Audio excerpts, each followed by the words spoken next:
What is up, everyone, and welcome to the Game Week 32 deadline stream. Welcome to another deadline. I hope this time around I am audible, I am visible as well. Do let me know in the comments if you can hear me, if you can see me. Last time, something weird happened where I was talking about 15 minutes and realized that I wasn't live. But yeah, do let me know if you can hear me, if you can see me. Welcome to another deadline stream. I hope you guys are ready for Game Week 32. Another very interesting deadline, another very interesting game week in terms of a lot of people, a lot of managers using the free hit this week. And I think it's going to be very fascinating and very interesting to see what's going to happen with people who are not free hitting. I think it just feels like whenever you talk to somebody in the community, whenever you maybe switching on to Twitter, maybe you're checking YouTube videos or any kind of content online, you just have a feeling that there are a lot of people maybe free hitting this week. And I think, of course, it's very interesting on a free hit because you can go multiple directions, you can go different ways. But I think it'll be very challenging and it'll be very interesting week for people who are not free hitting. I think there's a balance to be maintained. I think you have to kind of pick and choose your battles in terms of which direction you want to go for, whether you want to go for a Liverpool option. Is it really worth investing in an Arsenal option right now, considering that they are not doubling in 34? And we have teams like Man United, Chelsea, not Chelsea, Man United, Man City, in fact, and Brighton who are doubling in 34. So I think it's a very interesting and a nice balance to see what's going to happen in 34 as well. But again, welcome to all of you. Please feel free to add any questions, anything in the comments, anything in the chat, anything that you want to check. We'll also kind of be on a lookout in terms of any leaks or any last minute information. So in case if you have some work, in case if you get busy, finish all of that good stuff and finish everything that you're kind of in the middle of, and then kind of come back in the stream as well, because you might miss out on certain information. Let's say if there's some any last minute leaks or last minute lineups and all that good stuff. So I think very very excited, very interested again. It's a couple of hours since deadline, so I think it might feel like a long one. I think I'm pretty much settled in terms of my team on a free hit, and I think it's gonna be a very interesting time, and we'll see how it goes. We'll see what happens, and we'll kind of go from there. Didn't know Jesus changed his name. I mean, yeah, I think there was a slight error there. We'll kind of change it if we can. Just give me a minute, and I'll just change it right now. Hopefully, the stream doesn't end, or I'm not kind of locked out of the stream. But yeah, I'll quickly change that. But hello to you. Thanks for pointing that out, and I'll quickly change that. Chota or Gakpo. Right now, it is yes. There's a slight element of risk involved with a Jota because of the fact that there could be rotation. Klopp said in his press conference that there might be a chance where a lot of people who probably are not getting minutes may get minutes. So I think there could be some rotated minutes for Jota, but I think it's fine if you're okay going a little bit aggressive. If you feel that there is potential with Jota, I think Jota is a good pick as well. Maybe not Nunes, because Nunes hasn't been starting. Yes, he may start and he may get a big haul this week. But I think Gakpo just feels like a player maybe whose ceiling is probably going to be about 8 to 10 points. Now I might be wrong. We've seen him scoring a couple of double digit hauls, and it could happen that he does give us a big haul. But I think it's fine. I think it should be okay. It's just that a lot of people are gonna go with Gakpo, considering that Firmino's also out, and again that there are multiple takes to it, and there are multiple ways to look at it. That maybe now Firmino is out, and only Gakpo can play in that Firmino sort of a role. So that means that Gakpo's probably gonna get more minutes. Now that is a possibility, but there's also a possibility that Klopp, as he said in his press conference, that a lot of maybe a few players who are probably not gotten enough minutes, they may get a chance. So there might be some rotation. Now that might mean that Gakpo is rested, right? Because Gakpo has been playing for Liverpool and he's been getting a lot of minutes. So there's a possibility of that happening as well. And Nunes can play on the left. Maybe Jota plays in a central role, and then of course Salah is gonna start. So I think I think that is definitely a possibility. But yeah, it really depends on how you look at it and how you read the whole situation. But I think both options aren't really bad. It's just that with Jota, I think a lot of people will be scared because of the rotation, because of the fact that they already might have a Gabriel Jesus in the team, and I think they might not want to take that much risk. And I think that is where you can actually attack and go a little bit aggressive. It's just not randomly going aggressive for a player. I think there is a sound logic of going with Jota as well. You have Jota name on Jesus. Let me just quickly quickly change that before we get more comments there. I'll just give me a minute. I'll just quickly change it. But yeah, do let me know if you have any more questions. I mean, what are you thinking in terms of playing your Arsenal? Are you guys very comfortable playing Gabriel Jesus this week? I know there have been some comments, by Arteta where he's mentioned that there might be some rotation with.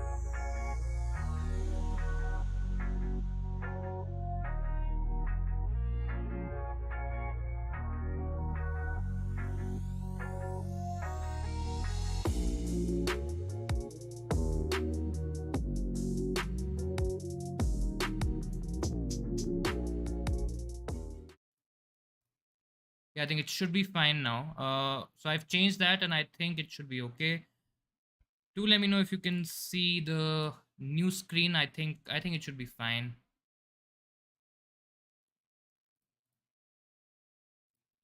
Yeah, I think it should be fine now. It's Gabriel Jesus, so I think we're okay.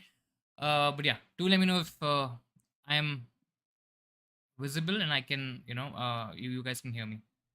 I think there's a slight delay that happens when I change screens. I'm still not able to figure this out, but when I change screens, I think there is a time lag, or there is some sort of lag where I kind of lose the window here. But I think it should be fine now. What's your favorite movie of all time? I'm not a huge movie buff. I think the Godfather series, especially the first Godfather, was a really good movie. One of my favorite all time movies. Of course, I kind of came into the whole Marvel scene a lot later, but I think the early Iron Man and those few movies which started the whole Marvel universe, I think they were really really good as well. I mean, there are a lot of movies, right? The Batman trilogy, Lord of the Rings trilogy. I think again, I'm not a Harry Potter. I'm not a Potterhead. I'm not a Potter fan, and I have not really read the books. Don't kill me for that, but I have not read the books. My wife is a huge Potterhead. But I think those movies were also, of course, they were at that time when we were actually kids and we were growing up, so we could relate to those movies. We could find them very fascinating, and I think those early set of movies were also pretty cool, pretty great. Firmino injury makes Gakpo less minutes risk. I mean, it does because Gakpo can play in that position. But again, with Klopp saying that he may rest a few players, he may play players who have not gotten a lot of minutes, and there might be some rotation. I think there's a chance that even a Gakpo is maybe not as nailed. Yes, this statement, when you look at it in isolation, looks great. That now that Firmino's out, Gakpo's definitely going to get minutes, but there's also a possibility that there might be some rotation there. So let's see.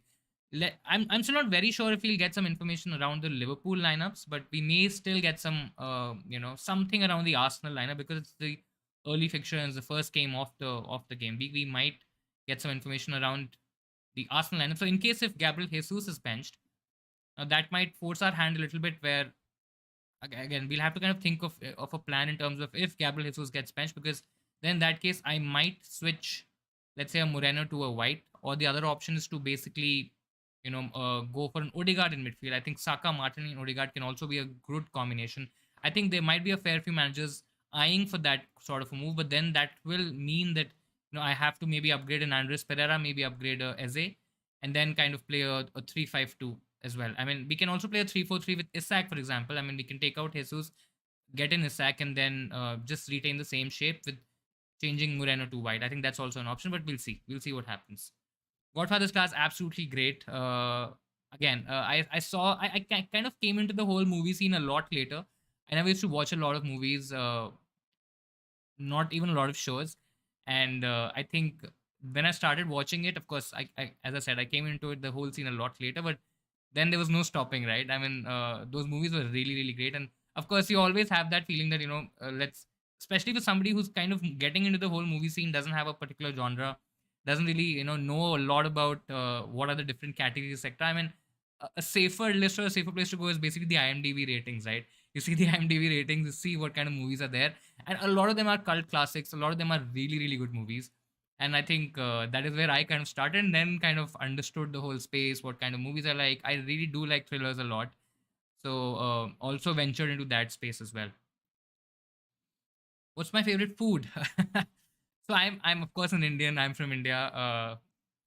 And I'm in Bangalore right now. So I've been in Hyderabad for quite some time. I've also stayed in Bangalore now for a long time, and I think the food that I like here is biryani. I don't know how many people or you would be aware of it, but it's basically made of rice, and I think it's a very good delicacy, especially in the south. I think we really really get good biryani, And that's definitely one of my favorite foods in terms of whenever I want to cheat. I try not to go overboard in terms of my meals, trying to kind of lose some weight as well, because I think there's a lot that has happened after I got married last year. But yeah, I think biryani is definitely one of the meals that I would go for, or I would have when I'm looking for a cheat meal.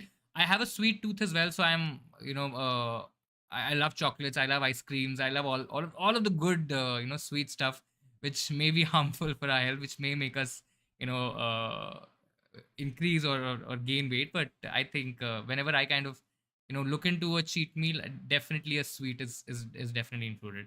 Hey Soumya, hello to you. Welcome to the stream. Chart is amazing. My wife is again a huge fan of general chart and all that good stuff.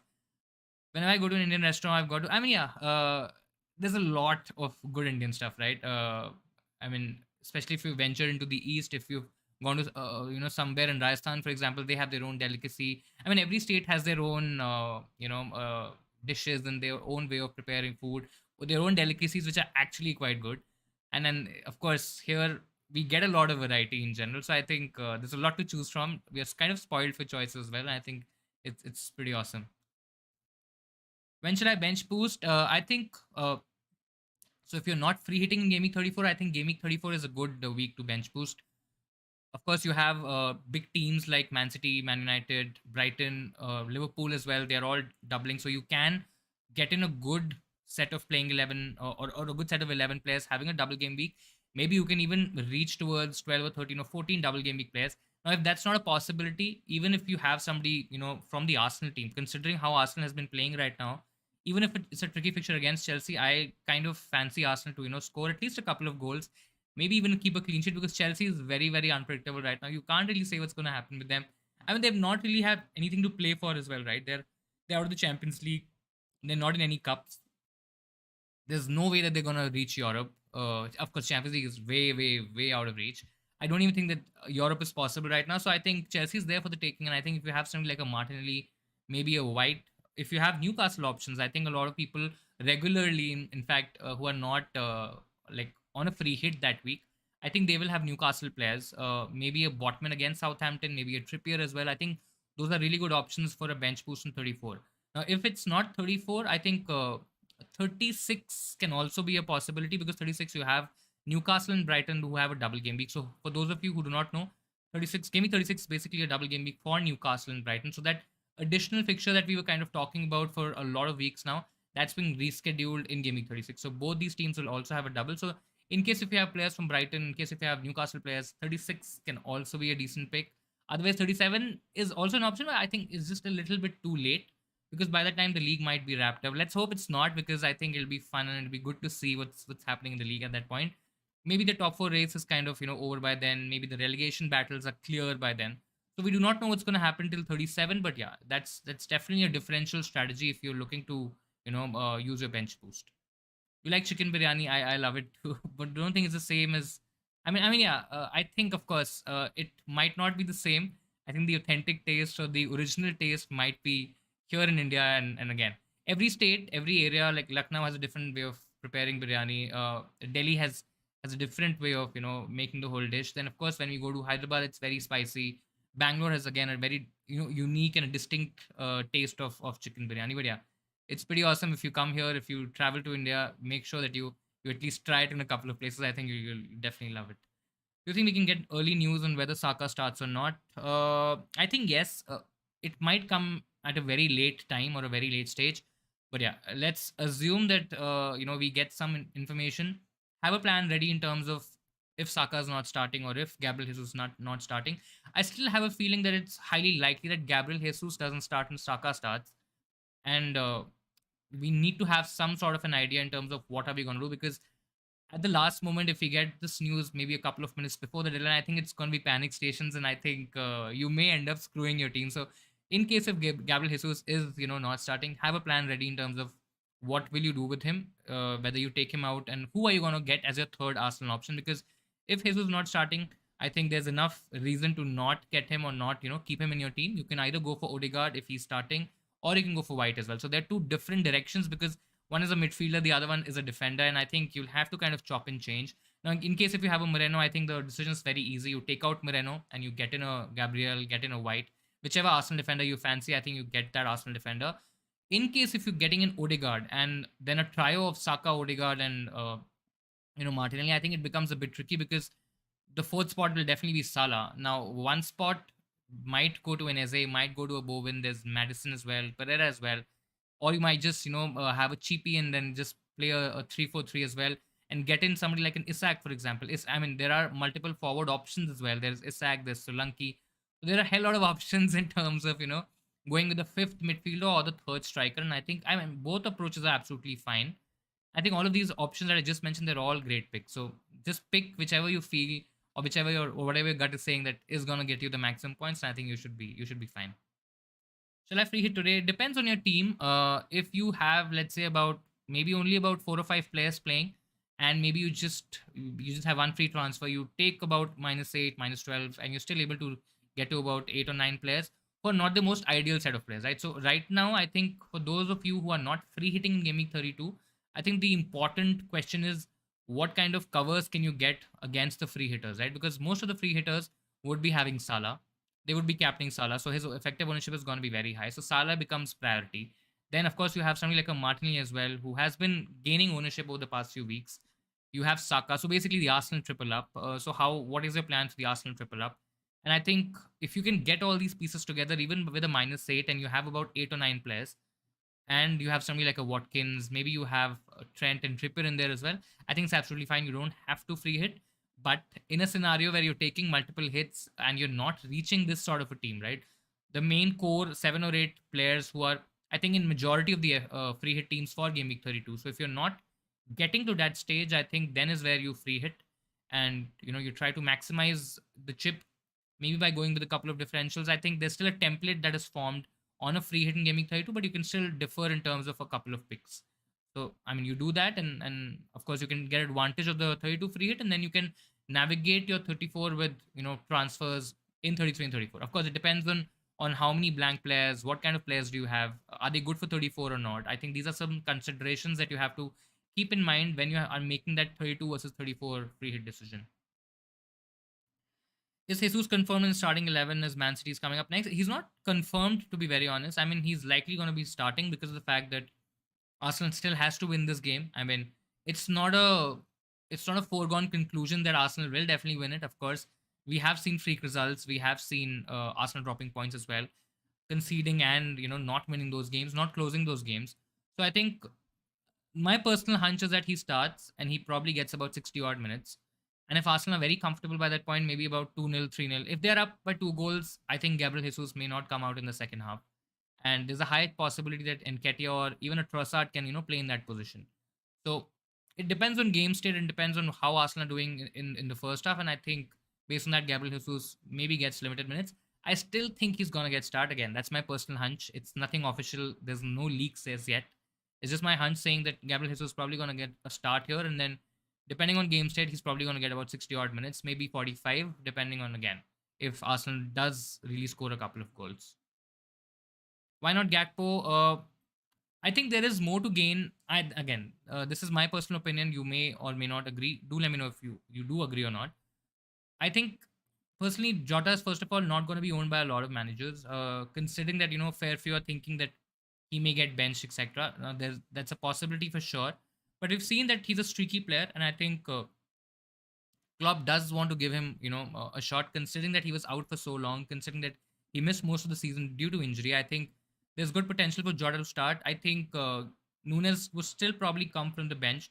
Now, this may happen that considering that Nunes didn't play many minutes in the last game, maybe Jota gets slightly lesser minutes this time around. Maybe he gets about 60 or 70 minutes, and then Darwin Nunes plays about 30 minutes. That's scenario number one. The second scenario is that Gakpo gets a rest because the fact that Klopp has also mentioned that there will be some rotation. Of course, he's clearly mentioned that Nunes will play, but he's also mentioned that he's going to rest a few players, and there's going to be some rotation. Now, Gakpo has been starting quite regularly since he's joined Liverpool in the Premier League, and there's a high possibility that Gakpo gets a rest now, and maybe Darwin Nunes plays on the left, Jota plays in the center, and then Salah on the right. So That's also a huge. There's a high chance of that happening as well, and I'm personally thinking that that may happen considering what Klopp has said.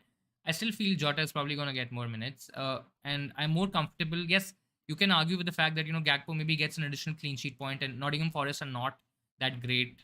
They haven't really scored a lot of goals away. They don't generally score goals. They don't generally create a lot of chances away from home, and all of those arguments are absolutely fine.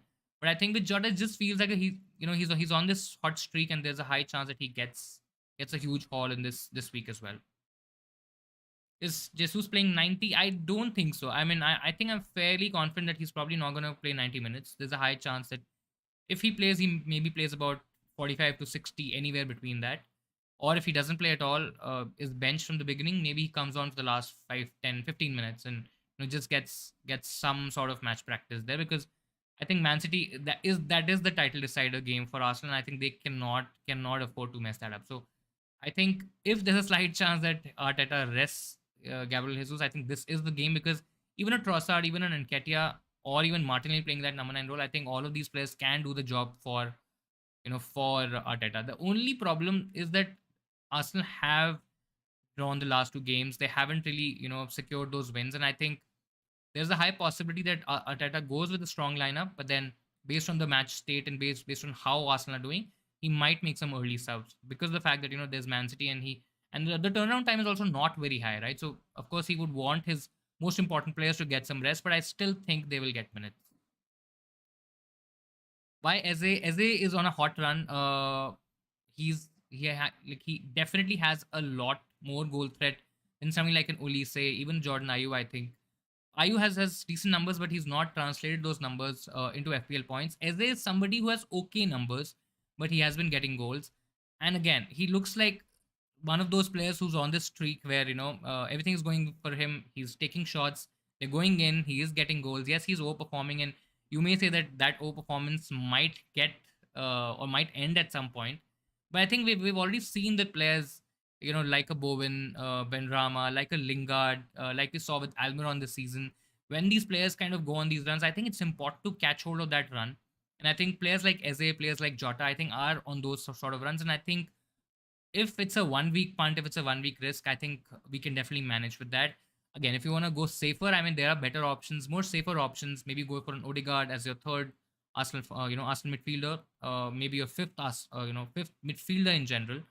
But yeah, I think Eze overall is a decent option. It's also the fact that, again, I'm not taking a huge risk with having him for multiple weeks, though I wouldn't have had a problem if there were no doubles in 34, because Crystal Palace do have decent fixtures for the run in. So I think under Roy Hodgson, yes, we might be seeing some inflated results considering how Roy Hodgson is generally, as a manager. But I think Crystal Palace on this run, why not take advantage of that and go for it and try to gain the maximum points? Because yes, free hitting itself is a kind of a differential move, but I think something like an Eze is not some random player that we are going for. There is sound logic behind that as well, because the fact that Crystal Palace are scoring a lot of goals, and we have to kind of align our expectations in terms of what we can expect from Palace and their attack, because Palace generally are a slightly more defensive side, and they don't really express themselves. They don't really score a lot of goals, which we are seeing right now. So I think we have to kind of adjust the expectation there. I hope Jesus doesn't start, man. I mean, yeah, I personally hope that he does, because of the fact that I don't think so. He's going to be a huge differential on a free hit. But I think overall he's a good option. He is an option who can give you those double digit calls. He can absolutely do that, and I think I don't expect him to be on penalties. I still feel Saka is going to be on penalties, even if he missed the last one. I still feel that Saka is going to take penalties for Arsenal. But I think Gabriel Jesus, I mean, let's just hope he starts. And the decision to get that third Arsenal player is actually a bit tricky, because I think this is where variance will kick in. This is where we can make it right, or get the decisions right, or maybe just completely go bonkers and just absolutely blow it. But I think this is where gains can be made, and I think Gabriel Jesus is a very good option. Solanke or Jota, I personally feel Jota is better. Solanke has done really well in the last couple of games. Bournemouth have been a good attack, and I can also say this with confidence that it's a home fixture for Bournemouth. They will be facing a tired West Ham side who might make some changes, though I don't think so. There were any injuries, etc., to any of the West Ham players in the midweek game in Europe. But I think there is a slight chance that West Ham might be a bit tired and Bournemouth might take advantage of that. Bournemouth at home are still a good proposition. They have been improving steadily in attack, especially. Yes, it's one of the worst sides to to concede goals in terms of defense. They are actually quite crappy, but I think Bournemouth in attack is still okay. So the decision is not that easy. I think if you are okay with the slight risk, I still feel Jota is the higher upside pick. But of course, he's risky because of the fact that he's a minutes risk. With Solanke, you're not gonna get that. I think Solanke just starts every game, plays majority minutes. With Jota, that might not be true because yes, he may start, but he may just end up playing 60, 70, 80 minutes, and somebody else might come in. Darwin Nunes might take off some minutes from Jota as well. So there's that slight possibility. The safer pick is Solanke. The slightly risky pick is Jota. Solanke or Tony, I think out of both, I would still say Solanke, though Tony is still a good option considering that Villa are pretty average defensively. Yes, they've been keeping clean sheets in recent games, but I think they still do have the tendency to to concede goals. And because of the fact that they're quite an attacking side, they are a front foot football side. I think there is a chance that they concede goals.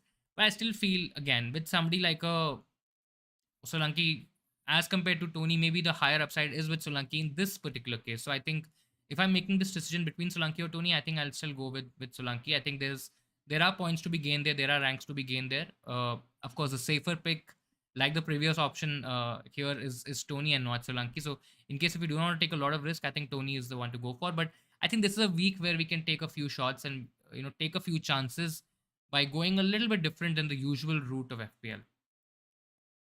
Hey, Chill Gamer, hello to you. Welcome to the stream. Robertson, Madison, plus Jesus or Gabriel, Gakpo plus Tony. So Robertson is a great pick. Madison plus Jesus or Gabriel. I think I still feel Jesus. Till the time we do not get concrete information that he's getting benched, I think it's Gabriel Jesus for sure. There's a higher ceiling with Jesus, right? With Gabriel, yes, you can still get a cheeky goal in there. Maybe he gets a header in there. He gets a goal. He gets a clean sheet. I think that's 3 bonus points as well. But then again, with Gabriel Jesus, the chances of getting attacking returns are higher. Now, the counter argument to this is that there is Martinelli, there is Trossard, there is Saka, there is Odegaard, maybe a Shaka as well. There are multiple people who can share those attacking returns, but I still feel Gabriel Jesus is that focal point. And if he starts, and if we get that information that he's definitely starting, I think he's a way, way, way better option than a Gabriel. Gakpo plus Tony, I mean, the combination is okay, but I still feel they're better options than Tony. I mean, you can even in Isak, right? Not a lot of people are looking at Alexander Isak because of the fact that they are facing Tottenham. Now, it's a home game. It's Newcastle. Again, you might have to temper or your expectations a little bit because everybody thinks that Newcastle is a great defense. Yes, the numbers suggest so, but their attacking numbers have also been pretty decent, and I think they have the potential to score goals now. Isak has looked very comfortable in the Newcastle attack. He's definitely number one in terms of getting minutes for Newcastle. I think Wilson will still get limited minutes there, maybe comes off the bench, maybe gets about 30, maybe 20 minutes. And I think Isak is still a good option. Tottenham is, again, very tricky side to predict. I mean, they play a couple of very good games and they just completely fall off the cliff and they concede a lot of goals. So I think there is potential for Isak definitely in that game. Plus, it's definitely a must-win game for both sides, right? Because both of them are competing for the top 4, and I think they will absolutely go for it. If you get a goal early in the game, I think this could be a 2-2, 3-2 sort of a game for sure. What Arsenal defender to pick? I think you could pick White. I mean, the safer option is Gabriel, but I think White is also okay. Considering that Tomiyasu is still injured, I think there's not a huge problem in terms of his minutes, and I think White should be fine. Yeah, Tomiyasu is still out, so I think White should be okay. He has the most FPL points among all Arsenal defenders. He's also been playing quite attacking. He's been getting some decent numbers in terms of his expected assists, so there is some creativity potential as well. Though when we talk about his assists, there are about 4 assists that he's given throughout the season, and I think 2 of them have come in the last 4 matches. So there is potential with with the Ben White, and I think you can definitely go with him. Hi Dixie, hello to you. Welcome to the stream. Is Haaland ruining the game? What do you think of introducing a maximum captain of 3 times? I mean, that's a really interesting idea and a very interesting chip. I think it'll make things very interesting and very fresh because the fact that you have to pick and choose your fixtures. You have to pick and choose maybe a double game week. And I think this makes the game a lot more trickier. For somebody who's already played the game for a few years, somebody like me, maybe you're a veteran, you've played the game for about 10 odd years or whatever. I think it's an easy decision to kind of. It's not easy still, but I think we will still be able to gauge in terms of when to save that captaincy or when to kind of use it. But for somebody who's playing it for the first time and considering that FPL is still targeting that sort of fan base, that sort of football base who are getting into football, who are who've started watching football very recently and have or probably have now started playing fantasy very recently, and I think making the game trickier might not be the approach that they follow. That's maybe the ground reality. But of course, if we have something which restricts the game or the way we play the game, I think that could be very interesting or very challenging as well. Because right now, for most weeks, even if Haaland doesn't have, though I think Haaland has been a different animal, a different beast altogether. But let's assume in an alternate reality, in a parallel universe where Haaland didn't have the right fixture, maybe he had a tricky game or whatever, we will still end up captaining Haaland because of fear, right? Because of the fact that we know that he can score a hat trick out of nowhere. He gets about 45, 50 minutes, maybe 60 minutes. He scored 4 goals, right? And if you don't captain him, you start losing out on points. So that does kind of kick out, a little bit of fun, a little bit of challenge from FPL. But I personally don't think so. Anything, is going to happen in that regard. But yeah, very interesting idea. Let's hope that there are some, new things coming up in FPL. Maybe not, if not next season, maybe in the coming seasons, and I think, yeah, that might make the game very interesting. Do you think Liverpool gets a clean sheet this week? I do think Liverpool can get a clean sheet this week. It's Nottingham Forest. They're not great travelers. They don't play well away. They don't create a lot of chances, and of course that doesn't translate into a lot of goals as well. I think they have the worst record. They or maybe Wolves. I think it's very close between the two, but they're quite bad in terms of scoring goals away from home. So I think even if it's a Liverpool defense we're talking about, even if you're talking about a defense who struggled for most of the season, still is in the top four for clean sheets, which is absolutely mind-boggling. I still think that there is potential for Liverpool to keep a clean sheet this week. I'm wildcarding. Any thoughts or help? I think if you're wildcarding this week, the priority should be to kind of get in your Arsenal and Liverpool options because they will be very popular options on a free hit. So you're kind of covering your bases there. And then you pick and choose in terms of which player do you want to go for. Maybe you don't go for Haaland on a wild card. You utilize that money, but of course you leave some room in there. Maybe you go for a Kane, or maybe you go for a Gabriel Jesus instead, and then leave some additional money and make that switch in gaming 33 or 34. I still think 33 will also be one of the weeks where Haaland is still highly captained. Even if it's Arsenal, even if it's the title deciding match, I still feel Haaland is going to be quite a popular captain. And 34, you would want Haaland in your team because of course, Man City is doubling that week. He's possibly has the best two fixtures, and he's going to be the most popular captaincy option for people who are not using a chip in that week. I think is also a great triple captaincy option. So I think you can afford to not go with Haaland on a free hit. Sorry, on a wild card this week because of course he doesn't have a fixture, and then you kind of make your bed with what kind of other picks do you want to go for. Maybe you don't go for any picks from United at the moment. Defensively, United look. I mean, there's trouble in that defense. Rashford is still not gotten any minutes. Yes, I mean, there's a slight chance that he can start the 33 game week 33 fixture, and I think he should be comfortable for gaming 34. But you can make that switch in gaming 34 as well, or maybe you just keep him and put him on the bench. It just feels like an additional spot wasted, which you can get in gaming 34. So maybe you just get one Brighton instead of two Brighton options. I think that could be a strategy. You get your Newcastle options in. You can put them on your bench in game week 34. That's absolutely fine. And of course, they have a decent fixture this week. So I think that should be your starting base, your Liverpool options, your Arsenal options, and your Newcastle options. And then you kind of see, what else you can do. I mean, you can go for Johnston in as your goalkeeper this week, and then maybe keep Edison on the bench. That kind of also takes care of your Man City option or your Man City defense for game week 34, right? Because of course, Man City does have a double in 34, and I mean, a lot of managers are still interested to kind of go towards a Man City defender. Yes, there is trouble there because of rotation, because of the fact that Man City are also kind of conceding goals, but I think there is potential there as well. But yeah, I think these are just some scattered thoughts in terms of your wildcard this week. With playing 8, should I free hit or do I save it for gaming 34? Depends on what kind of options do you have for 34. If you have the ideal team, or if you can reach towards an ideal team by 33 transfers and 34 transfers, I mean, it's okay, you play with 8. Also depends on who are these 8 players. If you have the likes of Salah, Trent, maybe you have these Arsenal options, maybe you have somebody from Newcastle, I think they're absolutely fine. You can definitely just play with 8. I mean, you can maybe take an additional hit, but again, that might just sway your balance or shift your balance for 34. But I think having eight is okay. It really depends on which eight are these players and how comfortable are you with these players and what is the plan for these players for 33 and 34. And whether you're able to get a good team for 34 just through regular transfers. If not, and if you feel that, you're okay letting go of a few points, maybe some rank this week, and there's a higher upside in a free hit in gaming 34, which is actually a possibility because of the fact that, there are multiple fixtures and you're targeting double game week, right?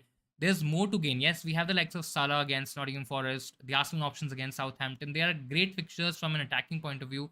And all these players might end up just getting, 10, 12, 15 points. But I think, of course, with an additional fixture, you're putting yourself in a position to, get more points. And I think in isolation, without looking at any team or your team in particular, I think free 34 definitely sounds a lot better than free 32. But then again, the decision kind of comes to how is the team looking for free 32, whether you're okay letting go of a few places, few ranks, etc., and just go with the flow and then try to maximize your output in gaming 34. I had in Gaming 1, as far as I remember. Seems a long time back. I mean, I don't even remember a lot of people went for Eze at that point in time, but a fair shout to you if you did have Eze. I mean, he's been decent in shades, and he's looked okay, but I mean, he's of course he was injured, and then he kind of lost his place, then he kind of came back, and now he's looking like a great option. Let's see. There's always, I mean, there always has been good potential in Eze. But yeah, because the fact that there's also Zaha in that team, I think a lot of players kind of get overshadowed. But now that he's injured, players like Olise, players like Eze are kind of stepping up, and I think it'll be an interesting time to see what happens with Palace. Free hit active, can we consider Jota to Isak, Saka to Bowen, Almiron? I mean, Almiron again, I'm not very sure.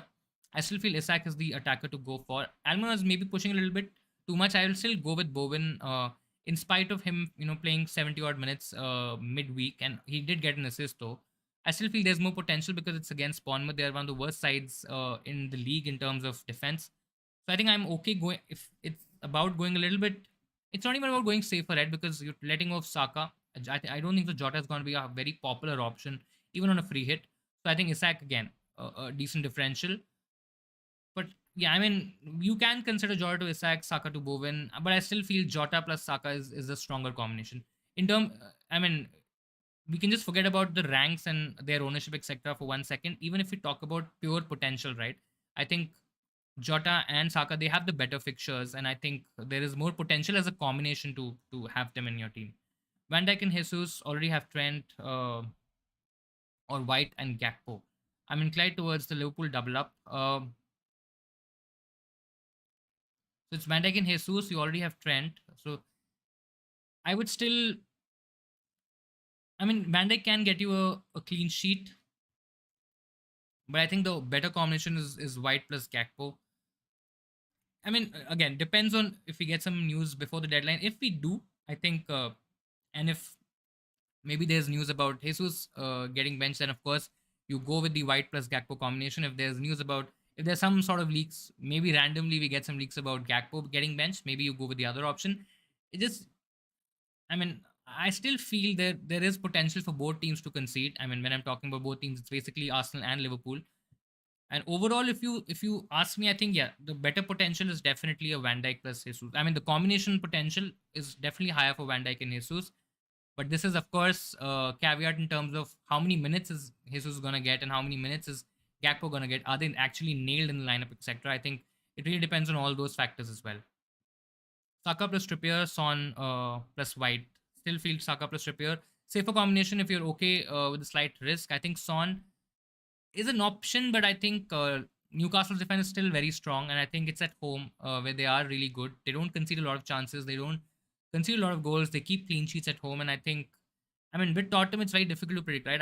I'm personally not very confident of any Tottenham player apart from maybe Harry Kane, and I think this is the week again where we can actually deviate from Harry Kane, differentiate in terms of forwards because there's so many options in terms of our forwards, right? I don't necessarily think that Son is probably the best option to go for. Saka plus Trippier, yes, it may not lead you to a huge rank gain, but I think it's still the higher points combination. I think they will definitely outscore Son plus White. Son or Kane, if I'm going for one, I think I'll definitely go Kane.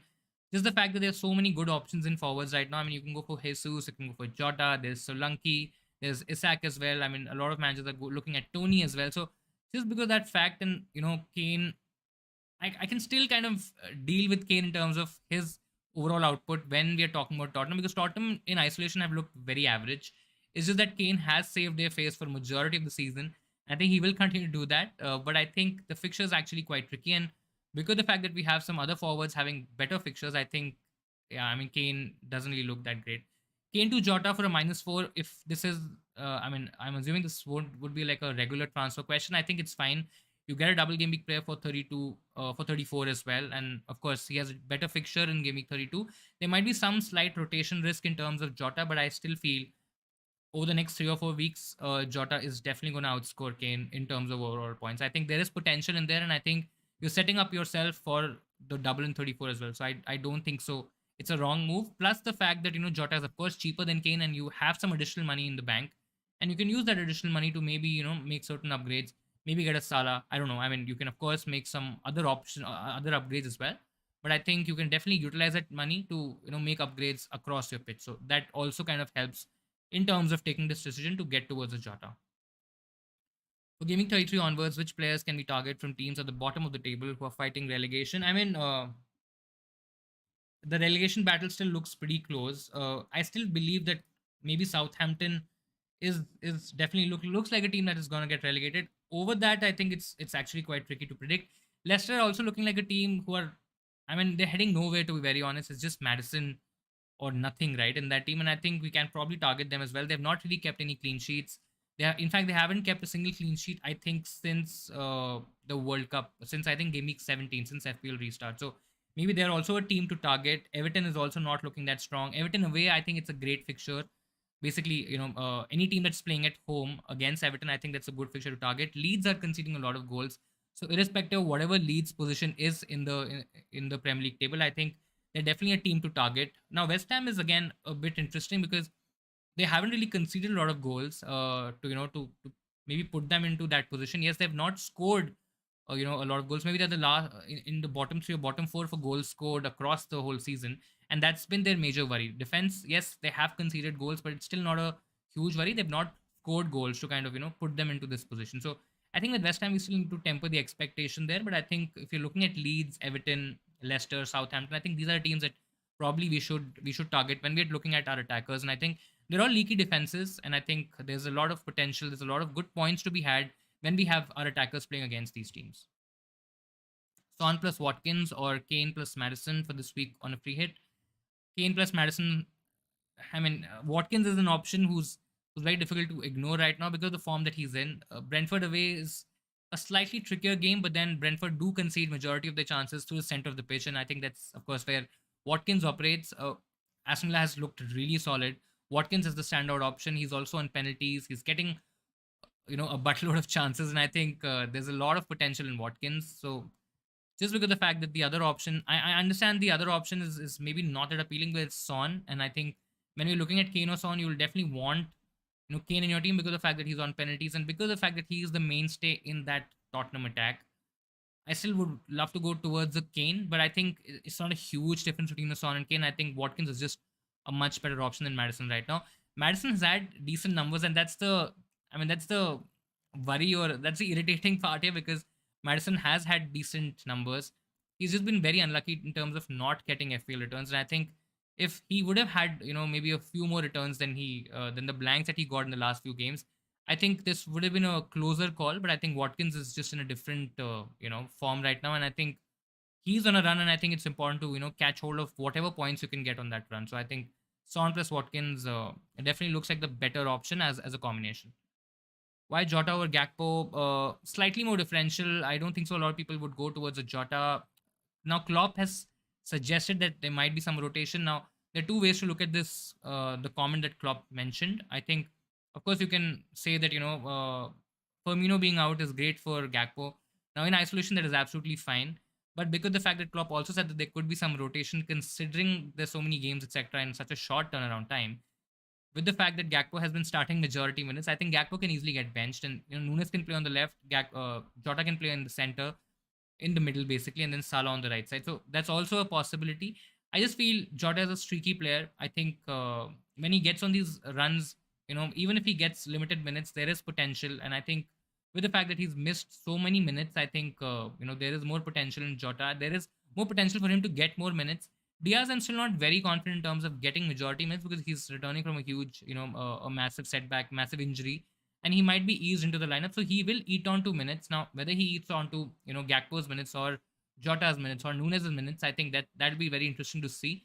But I think right now it feels like Jota is. I mean, you can target Jota, especially when it's for 1 week, right? There's not a team for gaming 33, 34. Now 34 is again a different week where we talk about the Liverpool double game week, etc. That's a different conversation. But I think for 1 week, it's okay to punt on a Jota. I think both options are really good. If there's some rotation, I mean, both of them can get rotated. But I think, I mean, Jota should be fine. The counter argument to this is that maybe somebody like a Gakpo, of course, when he gets regular minutes, when he gets a start, and if Liverpool is keeping a clean sheet, so he's getting one additional point for a goal scored, he's getting one additional point for a clean sheet, which Jota is not going to get. So I think there is potential there, but I think overall I'm comfortable. And again, this is my feeling, this is my gut saying that I think Jota's probably going to get a double digit haul this week, and I think I don't want to miss on that, considering that the template team is having Gakpo in it. I think going against the crowd a little bit is fine. I mean, even if he gets about 15, 20, 30 minutes, I mean, there's potential in Jota. And we've seen that, right? He's come from the bench, he's gotten a goal, he's gotten a couple of attack returns, and suddenly he gets into bonus points as well. So that's also a possibility, assuming that Liverpool is not winning by 3 or 4 goals already. And I think we should be fine there. 3-4-3 with Nacho punt or 3-5-2 with Madison. I still think Madison is the better option. Though, if anyone's probably going to score from Leicester, it looks like it's going to be Iheanacho. I still don't understand that team. I still don't understand why Iheanacho is not getting more minutes. And kind of frustrated, seeing that, because especially when Leicester is playing, a two-man up top with Iheanacho as a part of it, I think they've always scored goals. They've always done better. But yeah, I mean, it's still tricky. Iheanacho is risky in terms of minutes. I mean, with Madison, you're quite confident that he's going to get majority minutes. He's also going to be on set pieces. There's a chance that, his creativity numbers, his XA, his overall XGI, which is the goal involvement numbers, and they might be a lot higher than Iheanacho. Though Iheanacho, you can say that might have a direct goal threat, but I still feel Nacho punt just looks a bit too much out there. I think with Madison, you're still kind of guaranteeing yourself a spot in the Leicester playing 11. And I think, I mean, you can build from there and you can take it from there. I still think Madison is okay this week. Though I won't be surprised if Madison again blanks this week and Nacho scores a couple of goals. I mean, that's just classic FPL, and that's just how FPL works. But I think the safer punt is, of course, Madison. But again, if you're feeling very punty, if you think that chasing points and maybe going with the Nacho makes more sense for your team, I mean, not against that punt, but definitely risky. And I think you should just temper your expectations with the Nacho, and you should understand that it's a punt. You're taking a risk, and it may not come off. And if you have that expectation sorted, I think it's absolutely fine. Hey Nigel, hello to you. Welcome to the stream. Also, definitely punting on a Fulham mid and looking at Wilson now. I mean, yeah, there could be options in there as well. I think Fulham versus Leeds, that fixture is massively overlooked. I do have Anders in my team, but he's also not starting because of the fact that I'm thinking Eze is probably the better option, considering it's Everton at home. Though Fulham facing Leeds, it just looks like a massive 3-3, 3-2 sort of a game, 2-2 sort of a game. And if something like if something like that happens, great. But there's also a possibility how Premier League operates and how things happen. It just could be like a 1-0 sort of a game, right? Where Fulham might just score a goal, Leeds still end up conceding a goal, and I think that's what it is. But yeah, I mean, if you're punting, I mean, Villiers, you can go for Willian or Andres as well. It just feels like you know Fulham are a better attack right now. Even if they don't have a Mitrovic, I think for a lot of the games where Mitrovic was out over the past few weeks, I mean, they were still trying to kind of figure out how to play, because Fulham are not used to playing without Mitrovic and playing without a target man, right? And the way Mitrovic plays that role, I don't think so. They have any replacements or they have any alternative options in there. So they, of course, they have been taking time, and it's not been the same as well, and it may not be the same. But I still think they're a better attack than Leeds, and I think there is more to Fulham than Leeds right now. Yes, Leeds are in a very tricky position and they have to win games. So they might be more motivated than a Fulham. But then because Fulham is 10th, right? They're probably not going to finish in Europe. They're nowhere near relegation. So that motivation may not be there. That's probably the only reason I'll probably look at look at a Leeds option. But yeah, I mean, I think Willian Pereira is definitely going to be on set pieces. I think when again, I might be wrong, but I think if Mitrovic is not there, I think Pereira may also be on pens. Correct me if I'm wrong. But still think Willian for definitely goal threat looks like a better pick. But I think Pereira overall, in terms of his goal contributions and how much he can get to the Fulham attack, I think looks like a better option. I mean, they definitely look like better options. Wilson, I mean, still okay, but I think Willian and Pereira are definitely better. Keep Luke Shaw and Rash. Again, depends on what is your plan for Game Week 33 and 34, and how many players do you have for Game Week 32. I think if you're okay with your team right now, if you don't have to sell them, don't sell them. I think both of them will play in Game Week 34. Both of them are looking okay, and I think they will definitely get minutes. And yeah, I mean, they have a double in 34, which should be okay. I'm still not very convinced in terms of Man United now without Varane, without Martinez for the season. With that, maybe Shaw plays as a ball playing centre back as well. That is also a possibility. That's still a better combination.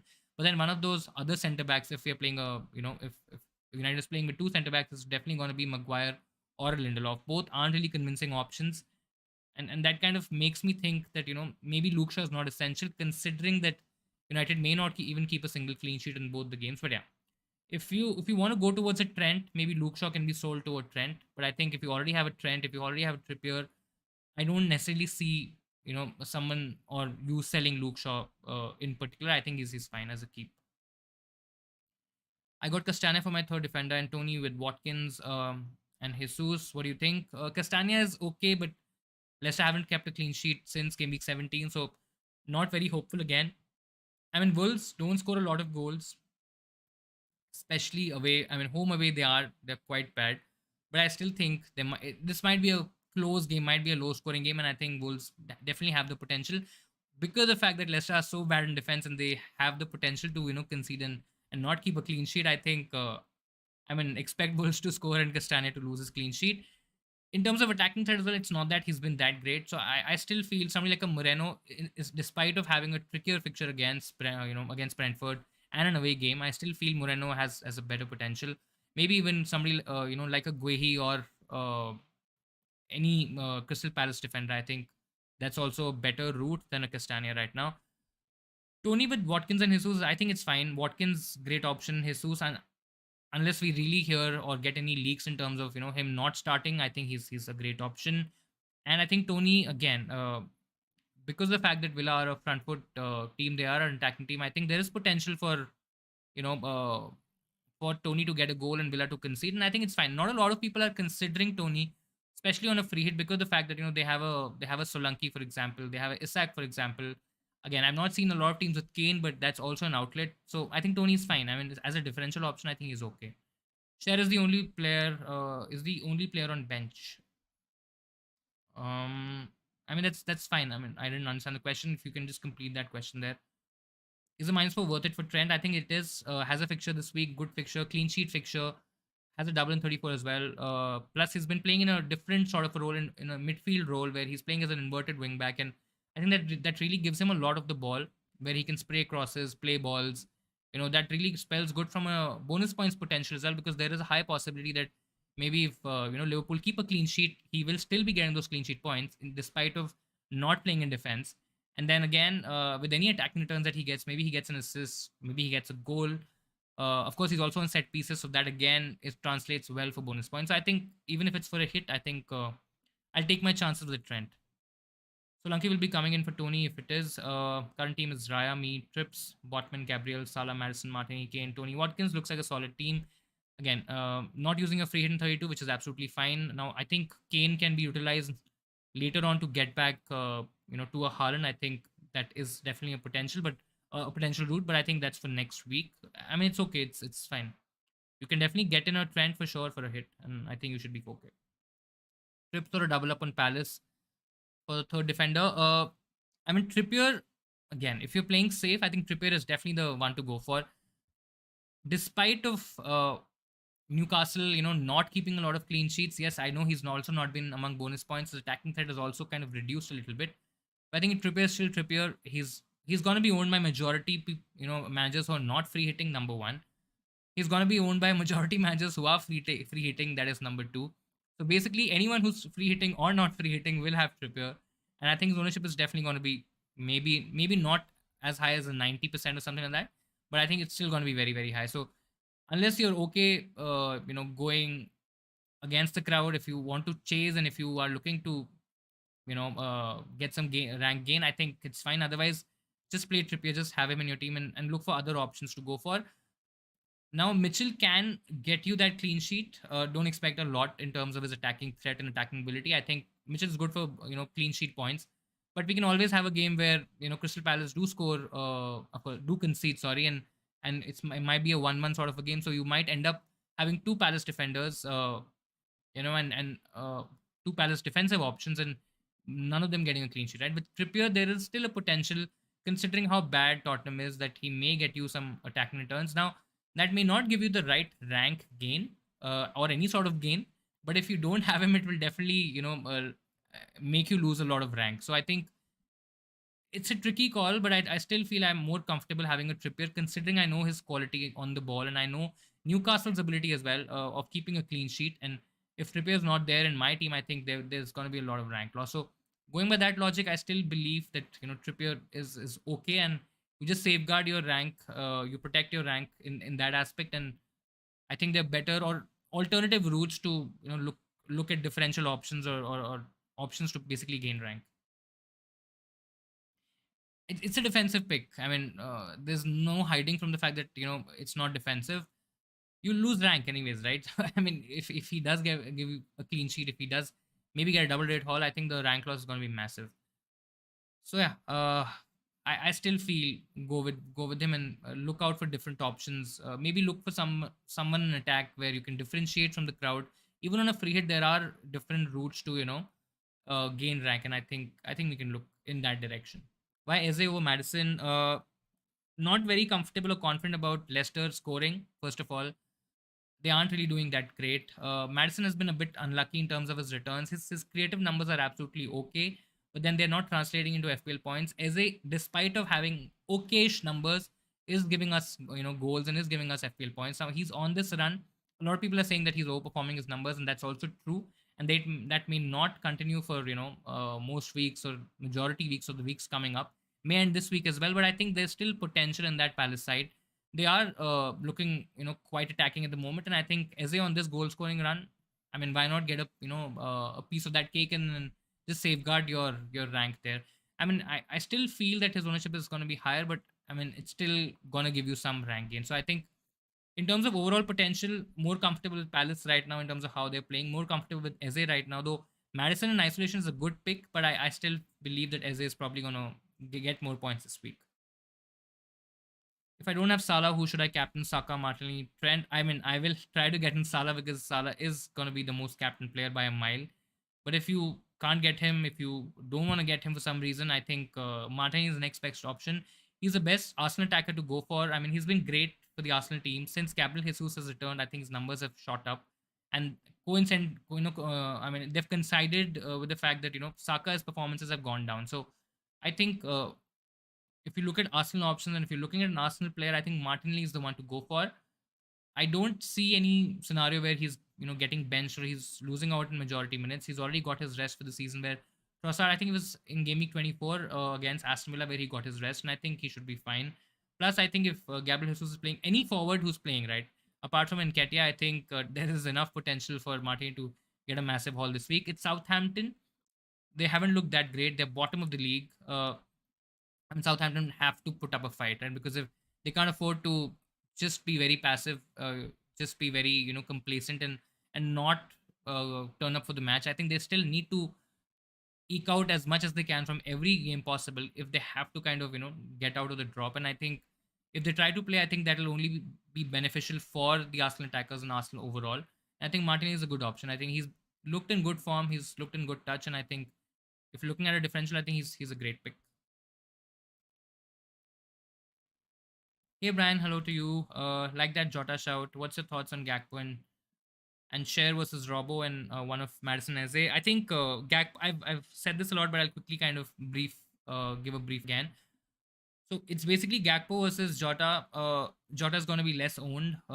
He looks like the player if he gets a start. Of course, that's a caveat there. That's an asterisk there. If he gets a start, I think there is potential. Jota just looks like a player who has a lot more in terms of what he can provide in terms of goal and assists. We've already seen in the past that he gets on these runs where he's scoring crazy double-digit hauls. He's getting a lot of the ball. He is a confidence player. If he gets a few starts, if he gets a few goals and assists, I think Klopp will also want to retain that confidence, considering the fact that he's been out for majority of the season, and I think he will want to give him some confidence, give him some minutes, and I think Jota is fine. I mean, going by what Klopp has said, you can flip the coin either side. But I think there might be a chance that Gakpo also gets a rest. Though Firmino's out, then a lot of people are saying that Gakpo might be more nailed because of the fact that only Gakpo can play in that Firmino sort of role. But I think there's a high chance that Nunes plays on the left and then Jota plays in the center. That's also a possibility against Nottingham Forest. Let's see. I mean, both options are good, but I just feel that's my personal hunch that Jota looks like the more explosive option right now, and I think if there's somebody who's gonna get a rest, I personally feel that it's gonna be Gakpo and not Jota. But yeah, that's where I am in terms of the Jota conversation and the Gakpo conversation. Share versus Robertson.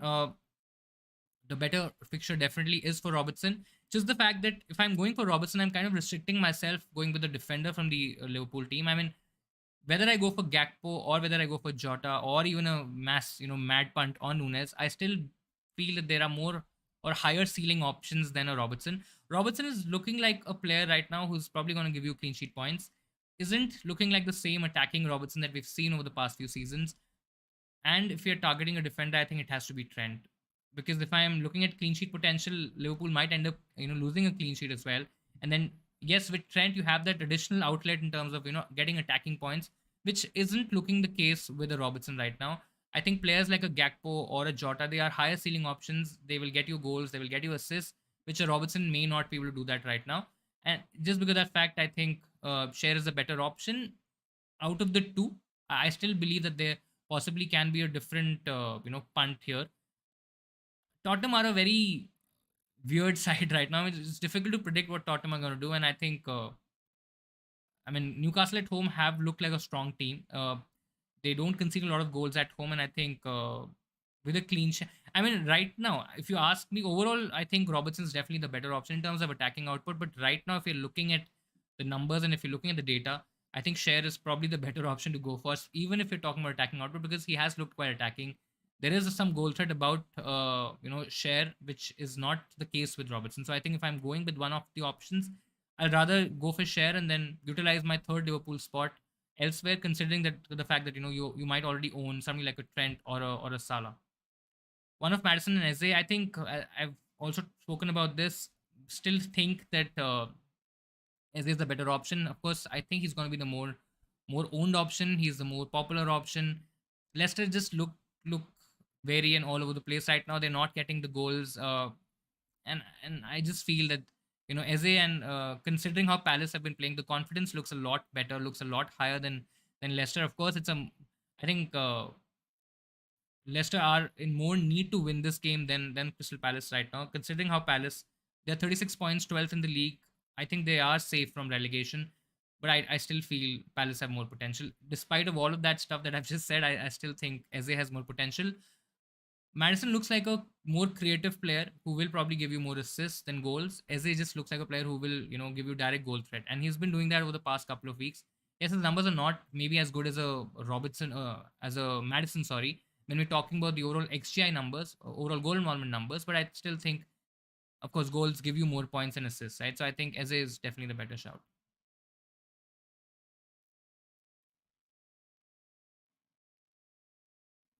Your comment got deleted by mistake. That's okay. Watt, Trippier, White, Diop, me, Salah, Martinelli. You're not on a free hit. Benrahma is a great option from West Ham. Tony, Kane, Jesus.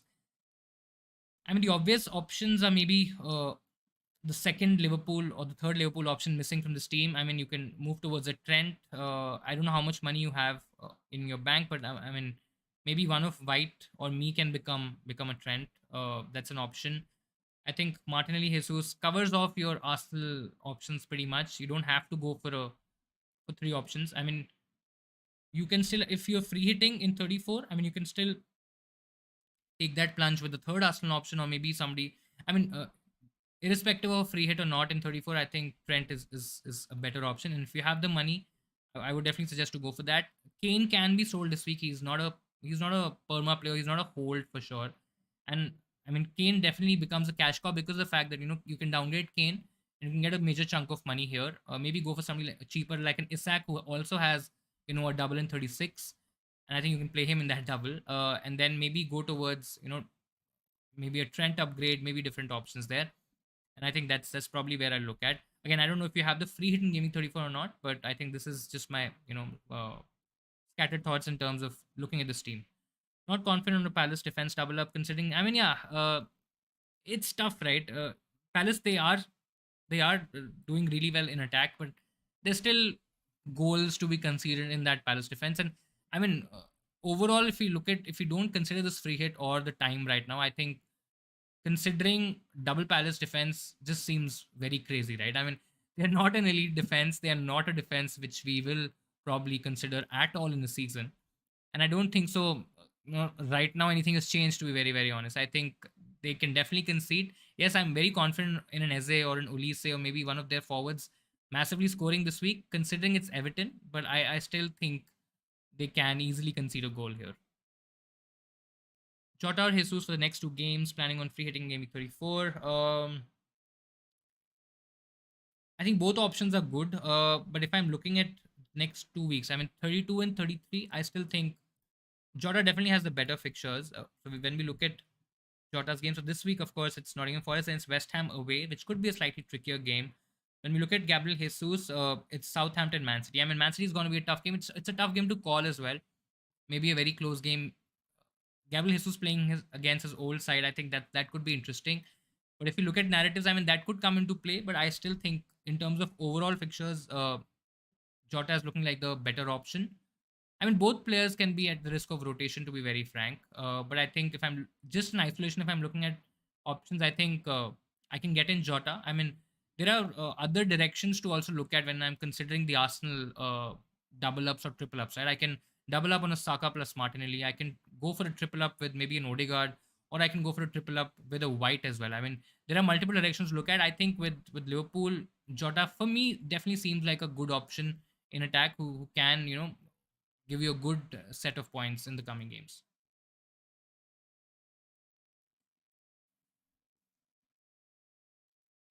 Eze plus Jota or Gakpo plus Solanke. I mean, the higher upside definitely looks with Eze and Jota. And I think that's where I look at. I'm a slightly more aggressive player when it comes to utilizing chips and utilizing a free hit, for example. I think I will look at Eze plus Jota. Overall, I think Gakpo plus Solanke might have a higher ownership because I don't think so. Jota is going to be very highly owned. Eze has had a lot of transfers, but I don't think so. A lot of regular managers would be going for Eze because the fact that they have to kind of balance between gaming 32 and 34. I don't think so. There'll be a huge rush to go for Eze for non-free hitters. So I think overall, I think Eze plus Jota still looks like the higher ceiling option.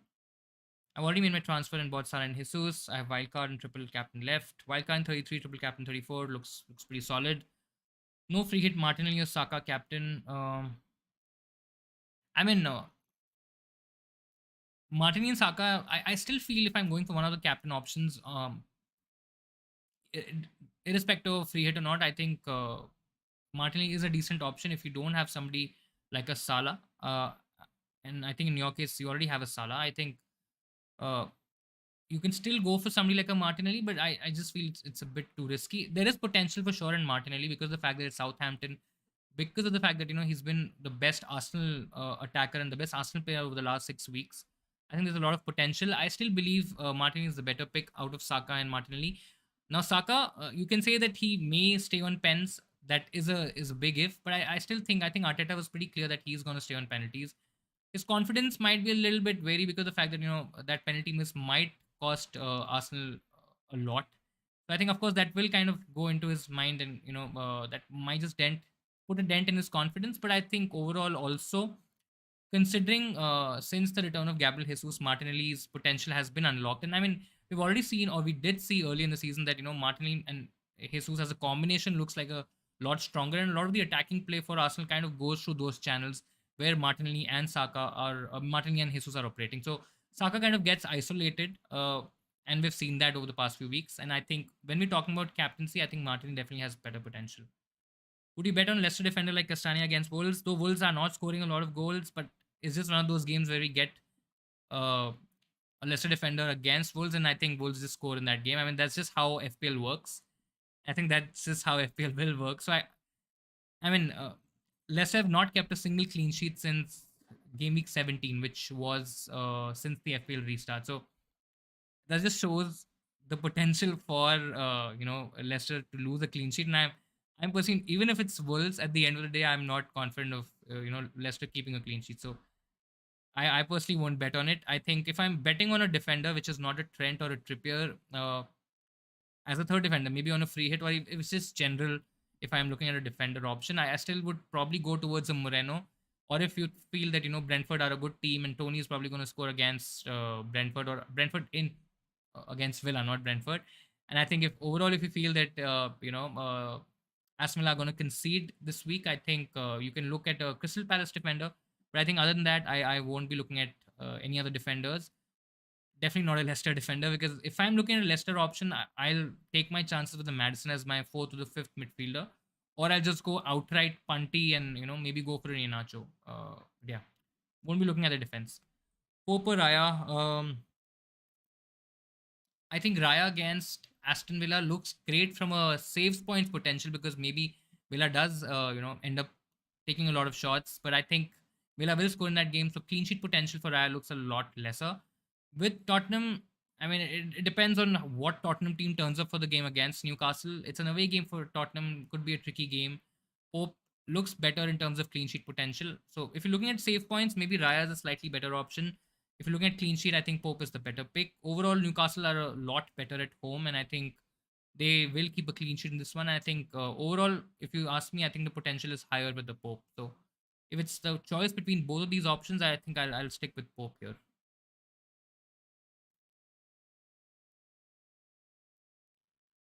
There's about 45 minutes to go to the deadline. Do let me know if you have any more questions. Please feel free to like the stream. It'll help us, grow bigger, and of course help us reach more and more people. If you have not subscribed to the Insanely Football YouTube channel as well, please feel free to do that. We do this every week. We do a deadline stream every week just before the deadline. We also put a lot of content on YouTube as well. So do check it out if you like it. Make sure that you subscribe. Of course, there'll be a lot of content coming up, and we'll be closing the season very strongly. There's a short turnaround time in Gaming 33, but we will be coming up with a wildcard draft. We will be coming up with other regular stuff as well. We do blogs for all about FPL as well. I think you can check those out as well. We have our own blog as well, so you can look at insanelyfootball.com. There's a lot of good stuff out there, and I think you'll definitely find all of those things very useful. Do you think a Watkins captain option is also viable? I think there's a definite conversation to be had there. Watkins, considering the fact that he's been in great form, and if you're looking for an informed player, or maybe the best informed player to go for in terms of captaincy, I think Oli Watkins is maybe the best option to go for. Now, this may not be the most popular choice because of the fact that you have a Salah, because of the fact that you have Arsenal options as well, or maybe in decent form as well. But I think Watkins right now is different gravy, and I think he has been scoring a lot of goals. Villa are looking like a very good side in attack, and I know it's a Brentford away fixture, and Brentford at home are definitely more compact, more solid, and I think there's more potential for clean sheets there. But I think if you're looking at a differential captaincy option, which is not a Liverpool player or an Arsenal player, I think there's good potential in Watkins, and I think why not, right? I mean, whether we are using a free hit or not, we will have to kind of look at different options to gain rank. Captaincy this week still looks a bit tricky, because I think a lot of managers who are using the free hit, I think most of the free hit managers are going to for Salah captaincy. If people don't have Salah, then they might look at somebody like a Saka or a Martinelli or maybe a Gabriel Jesus. I think, but I don't think so that number is going to be very high. I still feel Salah is mostly going to be captained by majority of FPL managers, and I think this is probably not the week to play around with captaincy. Yes, you can play around with picks in terms of maybe going with a Gakpo or a Jota or a Trent or any other picks, right? And as is probably not a very popular option in general for non-free hitters, right? So maybe you can look at those options in terms of gaining rank, and I think maybe captaincy is probably saved for a better week and not this week.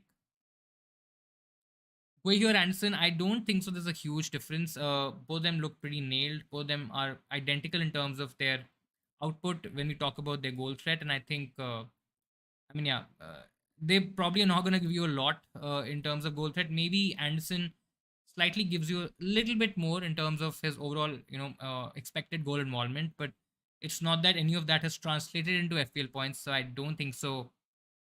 I don't think so. There's a huge difference between Guehi and Anderson. I think you can take your pick. I don't even think that they're very different in terms of their pricing. Anderson's 4.5, Guehi is 4.4. So maybe if you need that zero point 0.1 million, I don't think so. It's going to be a conversation if you're on a free hit. I think money is not a problem on a free hit. But maybe if Guehi kind of unlocks that 0.1 and maybe you are able to reach to a different player, go for Guehi. Otherwise, Anderson's also absolutely fine.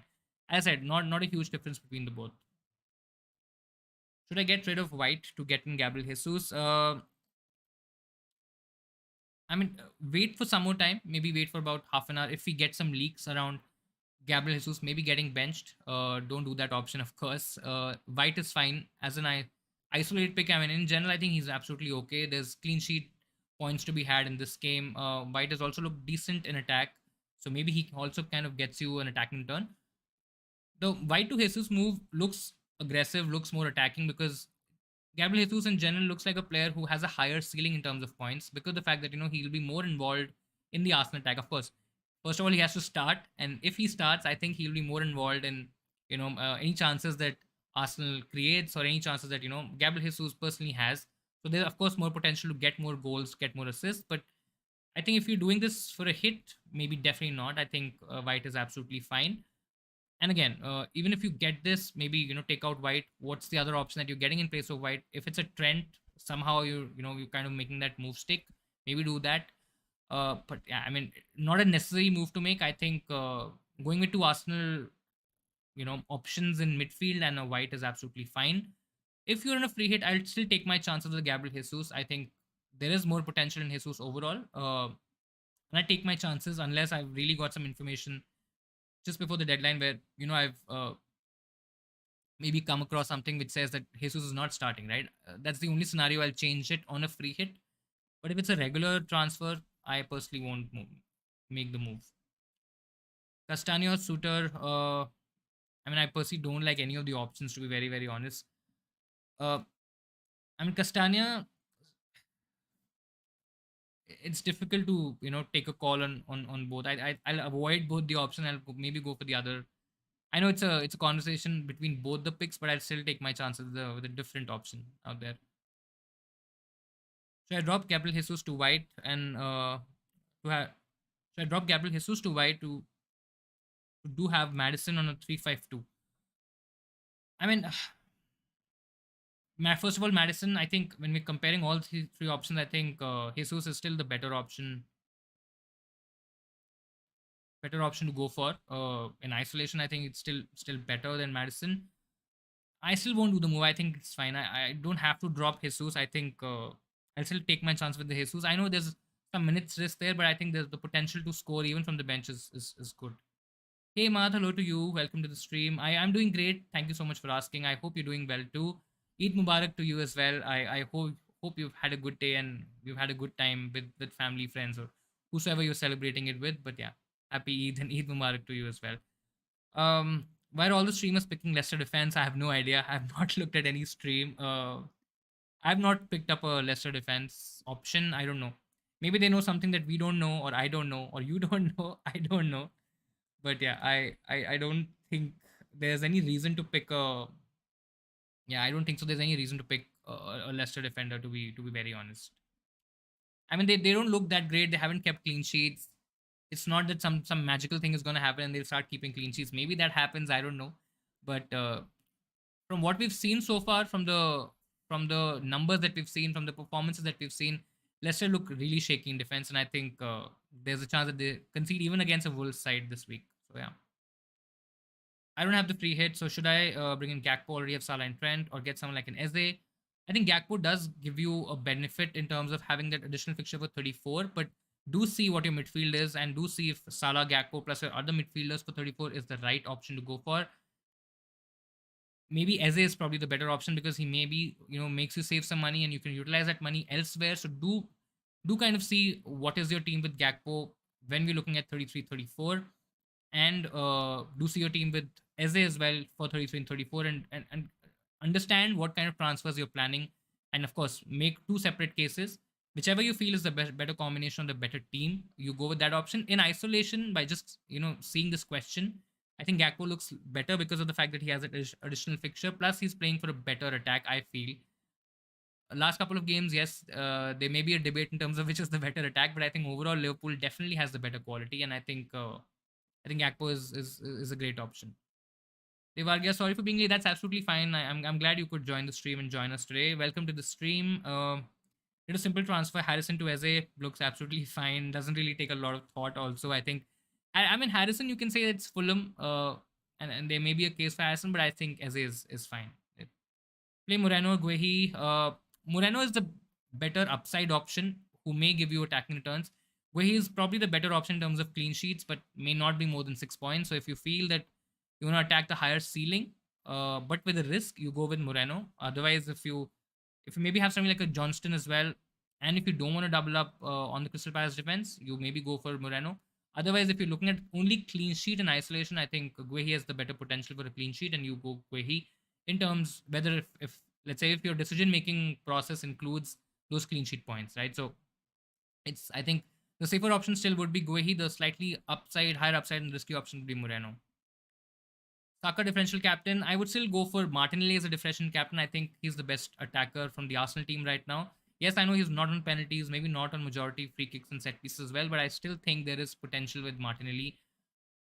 I'm quite confident that one of Jesus or Trossard starts the game, plays in that forward role, and I think with both the options out there, Martinelli's potential really rises, and I think there's a lot to be gained with Martinelli. So I think if I'm looking at a differential captain, I think it's going to be Martinelli considering the form that he's shown. Captain Saka because don't have Salah again. If you have Martinelli, go with Martinelli. Expecting hat trick from Saka and blank from Salah, that may happen, and that might just be very very lucky for you. But yeah, difficult to see Salah blanking against Nottingham Forest, especially when it's a home game. So my free hit team is Trent, Trippier, Robertson. I mean Trent Robertson again, not my favorite combination, but if you have a reason for it, I think it's absolutely fine. Salah, Odegaard, Martinelli, Eze, so no Saka in there. Jesus, Watkins, Solanke. You have bench as Guaita, Reed, Moreno, Mitchell. I mean the obvious options probably would be again. This is just my take, but I think there's more to be gained with with taking out Robertson and maybe going with one of Jota or a Gakpo. I mean, both options are great. You can make a case for both. You can say that both of them or one of them definitely can easily get benched this week. That's absolutely there. You are running a risk there. With Robertson, you're not going to get minutes risk because he's mostly going to start unless there's some injury or some last minute thing that changes. But the ceiling with the Robertson looks a lot lesser. So unless you're trying to protect rank, so let's say if you're in a position to protect rank where you are in a good space, maybe you're ahead in your mini leagues, maybe your rank is really good right now, and you're trying to consolidate that position. I think only in that scenario I'll look at a Robertson. But overall, I still feel there are points to be gained here, and I think you can actually go a bit aggressive with attacking. Whether you go Gakpo or whether you go, a Jota, of course that decision is yours, the choice is yours. But I still feel those two options are better than Robertson and Saka as well. I mean, when I'm looking at Saka versus Odegaard, I still feel that Saka is the better option overall. Yes, Odegaard did maybe has scored outscored Saka in the last few games, but I think Saka is just a better attacker. I think yes, he's missed penalties, may be or may not be on penalties. I still feel he's gonna be on penalties. I think Arteta also kind of highlighted that as well for us. So yeah, I think it's probably going to be if money can be arranged in this way, I think it's probably going to be Odegaard to Saka, and then taking out Robertson, maybe sticking in a different option, maybe a Moreno or a Guehi, depending on whichever pick you want to go for, and then maybe Mitchell as he already is on your bench, and you just make this position as a dud position. Maybe go Totti or somebody who's I think from Wolves 3.8, 3.9, and then use that additional money to upgrade the Odegaard position. I think that's absolutely fine. I like the Solanke shout. Pretty decent. So if you don't want to go with Jota, you maybe you can also go. You can take out Reed, and then you can also upgrade this position to a Gakpo, for example. Should I sell Haaland and Saka for Salah and Jesus? I think you can sell them both this week, but then you have to. I mean, you have to keep a plan ready in terms of getting back Haaland next week. Or if you're okay taking a bit of a risk next week and you don't want to get him next week, you have to still have a plan to get him in Gaming 34 because it's a double for Man City in Gaming 34. There's a lot of players, a lot of managers who are probably going to captain him. Maybe a fair few of managers who have left with their triple captainship are going to triple captain him. And I think you definitely want him in your team in 34 at least. So you can sell both these and you can get in Salah and Jesus, but do have a plan ready to get back Haaland next week as well because you might need him back next week. You have 6 million in the bank. That's a lot of money. I think you can easily make those upgrades. But yeah, if you feel that there is maybe more potential in Robertson because of the fact that you don't want to take a risk in terms of minutes, for example, maybe you stick with Robertson. But I will still take my chances and try to attack with a third Liverpool attacker than the second Liverpool defender.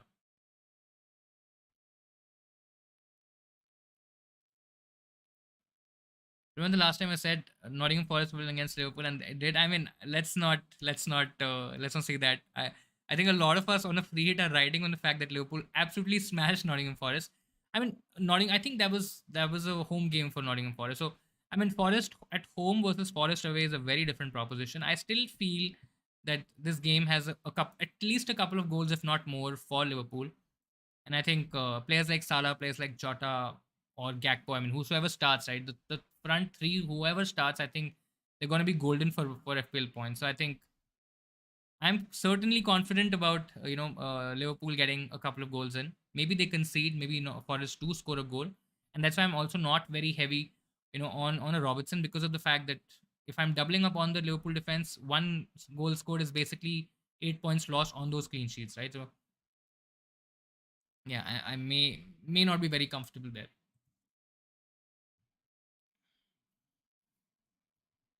I'll go all in double game week 34. I mean, that's absolutely fine. Will one of Gakpo or Jota get benched? Looks like one of them will get benched. Now, who will get benched? God knows who. I personally have no idea. I don't think so. Anyone sitting on a stream or maybe at home or wherever can give you a clear answer unless we really get some leaks, internal leaks, or get some idea in terms of which player is going to get benched and which player starts. I don't think so. I think all of us will definitely just kind of speculate in terms of which player gets more minutes, right?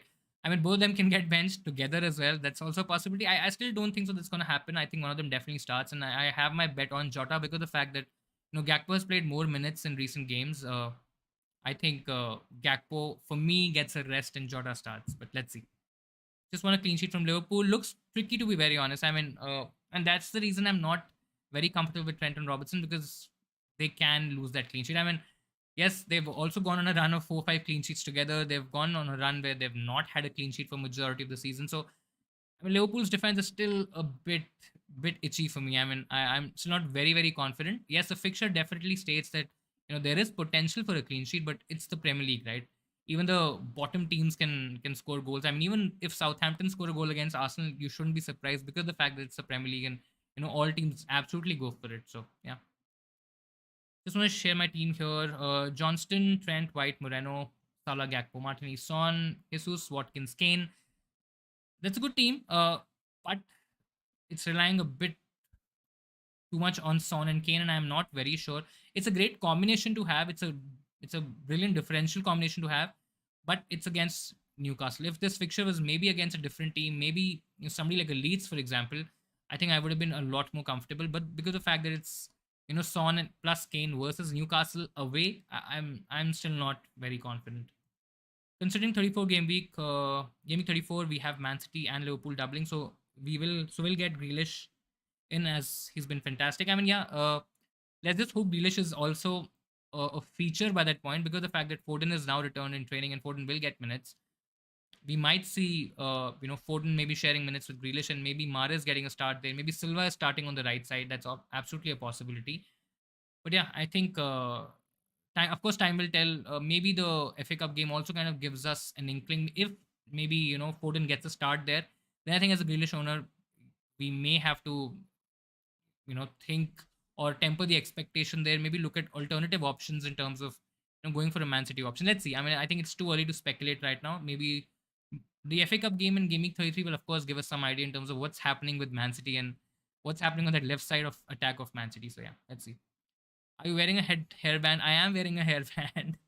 uh, trying to grow my hair longer. Let's see how it works out. So I think it's been 3 months since I got my haircut, last haircut. Try to grow these till at least the next 4 5 months, maybe about a year, and let's see what happens. If I like it, I'll keep it. If I don't like it, I'll cut it. So it's a lot of effort, especially in this heat and especially in the summer, to have long hair and to maintain it. It actually becomes difficult. Don't have free hit. Who should I swap for Zinchenko? I mean, if you're looking at Arsenal swap, you just swap Zinchenko to White. I think White is nailed for minutes, looking good for it. For anything in attack, I think. And I think there is potential for White to keep a clean sheet in this one. So if it's a direct swap, you do Zinchenko to White. The other options, of course, are maybe if you have some money, you maybe go for somebody like a Trent, for example. I think that option gives you a game in 32. That option also gives you an additional game in 34 as well. So depending on your money, I think you can go for different options. Yeah, but yeah, I think the idea would be to either get to a Trent or just have an Arsenal option in play. If or the other option is maybe you need some additional money, right? You want to downgrade Zinchenko, you want to use that additional money to maybe make certain upgrades in midfield, maybe in attack. Then the other option is to basically go very cheap, like a dud player. If there's no bench boost, I think you should be fine. But if you want to utilize this player, maybe go towards a Moreno, maybe go towards a Guehi. Guehi has decent fixtures, even without a double. Moreno is looking like a good attacking player, even if they don't keep clean sheets. Aston Villa don't keep clean sheets. I think Moreno still can give you attacking returns, which cannot be said for a lot of players, especially in the 4 to 4.5 sort of a price range. So I think those would be my more or less options in terms of swapping a Zinchenko. Kane or Tony or Solanke. I have Trippier. I think all these options out of all these options, I think Tony and it's the conversation between Tony and Solanke because I still don't think Kane is essential by any means this week. I think we can easily get away with Kane. I think Tony and Solanke, both picks are good. Tony for of course for Brentford is the standard option. Solanke, I mean, you can argue that Solanke is important for the Bournemouth team, but he still doesn't get majority of their goals. I mean, yes, over the last couple of weeks he's looked really good. His attacking numbers have improved. Bournemouth have been steadily improving in attack over the season, and I think there is potential against the West Ham side who did play midweek in Europe, and they might be tired by playing that game. Yes, they won that game handsomely, but I think I mean, I'll still take my. I'm an aggressive manager, and I think I'll still take my bets on a Solanke. I think always, up for a differential, always up for a slight underdog sort of a player, and I think Solanke may just be that underdog, pick this week. I think Tony is okay, but I think Solanke is where I will definitely go. You look amazing in long hair. Let's hope so. All of this effort and not keeping it might just feel a lot of effort wasted because yeah, it's already kind of taking a toll. But yeah, let's see. It's still a few months away, and we'll see what happens there. Last,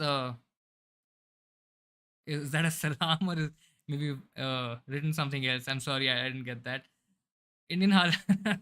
I mean, of course, not the Indian Haaland, but yeah, that would have been crazy. But yeah, guys, about 30 odd minutes, 25 minutes to go to deadline. Please feel free to add any questions, anything that you would want to check. We'll quickly have a look over at Twitter as well if we have any leaks, any information. There are there is information, or there are some accounts saying no Shaka. Again, could be doesn't look like a trusted account. We'll see. We'll see. We'll keep an eye on. I think we might just get some information around uh, the Arsenal lineup, considering it's an early fixture. I think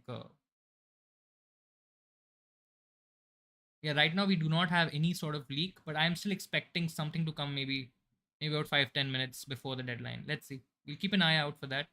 In case if you come across anything, please feel free to add it in the chat. I think it'll be really really helpful for us, for me, for you as well, in taking the final decisions.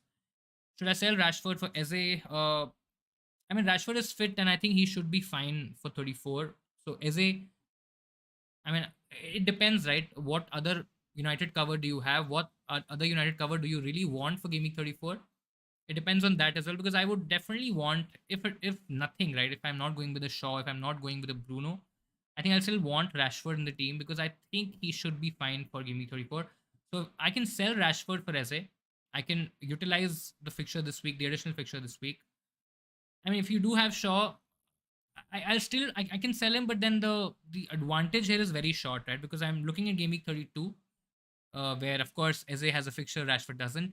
I'm looking at game week 33, where both players have a fixture. I think Rashford does get a few minutes, if not a start. I think he definitely gets maybe 20-30 minutes, and then he starts in game week 34 because we do need. I mean, United do need Rashford. He's a standout option in the United attack, and I think we're clearly missing him in attack. So I think if this is a move, it's okay, but then you'll have to get Rashford back. So just see if it's worth it or not. I personally feel, I mean, you can keep Rashford and maybe look at a different option to go for. Eze is not an essential by any means. Yes, his ownership is going to be high, but it doesn't mean that he's essential. He doesn't have a double. We still have to temper the expectation here, considering it's Crystal Palace at the end of the day. It's not a Man City. It's not a Liverpool. It's not maybe an Arsenal attack right now, right? So yes, they are scoring goals, but I mean, yeah, he's not an essential by any means. Going with double Liverpool defense, Trent and Van Dijk, picking Van Dijk inside of his set piece threat. Is it worth chasing for rank? I still feel it's not worth chasing when I'm rank chasing, if you know what I mean. If I'm rank chasing, I'll rather chase the upside with a Jota or a Gakpo. If you feel that a lot of the free hitters around you, maybe we've spoken to people, maybe if you've seen tweet teams on Twitter, I think if a lot of people are jumping on to, a Gakpo, for example, you go Jota, I think there is more to be gained there because with Robertson, yes, you do put yourself in a confident position of getting a clean sheet, but then Liverpool's defense is still hazy. Considering if you've already gotten Trent, the upside is there with Trent, but maybe not as much as with the Robertson because the fact that yes, Trent has looked like the better attacking defender. Van Dijk gives you set piece threat, and I'm saying this that he's just getting 6 points this week and he ends up getting a goal, a header goal, for example. That may absolutely happen. That has happened in the past as well. But I still feel, logically speaking, I think going with the Gakpo or a Jota is definitely higher ceiling because the fact that they will be playing in more attacking positions. Of course, the opposition remains the same, but yeah, I mean they're just in a better position to get you more goals and assists, and I think that's the logic of me going for one of these options. Even if you're rank chasing, I think they are better options than a Van Dijk. Martinelli, Eze, or Gakpo. Currently have Saka, Pereira, Salah, Jesus, Tony, and Watkins. I think Martinelli is the safest option to go for. Even if you have Saka and Jesus, I think it's fine. You can triple up on the Arsenal attack with Martinelli. I think he's the best attacker to go for. So the first preference would be that. If you're rank chasing, if you're taking a bit of a risk, then I'll probably look at Gakpo because he's giving you a fixture in 34 as well. So you have to see how your team, again, I don't know what's your plan for 34, whether you're free hitting, whether you're wild carding, I have no idea. But I think overall, if you're going safer, just with this question and just with the information that I have right now, with this question, safer is Martinelli. If you're going aggressive, you go Gakpo.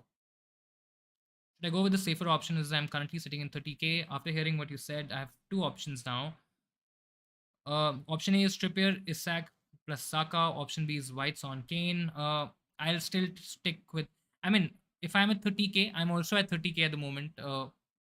I'll still go with the option of Trippier, Isak, and Saka. I mean, yes, Trippier and Saka are not going to give you a huge rank boost, but they still have potential. And I think so the idea here is that yes, they're not giving you a higher rank gain, but then if you do not have them, the potential for a rank loss is a lot higher, right? Because Saka is definitely going to be very highly owned on free hitters. I've seen majority free hit teams with a Saka in them. I've seen a lot of regular managers who are not free hitting having a Saka.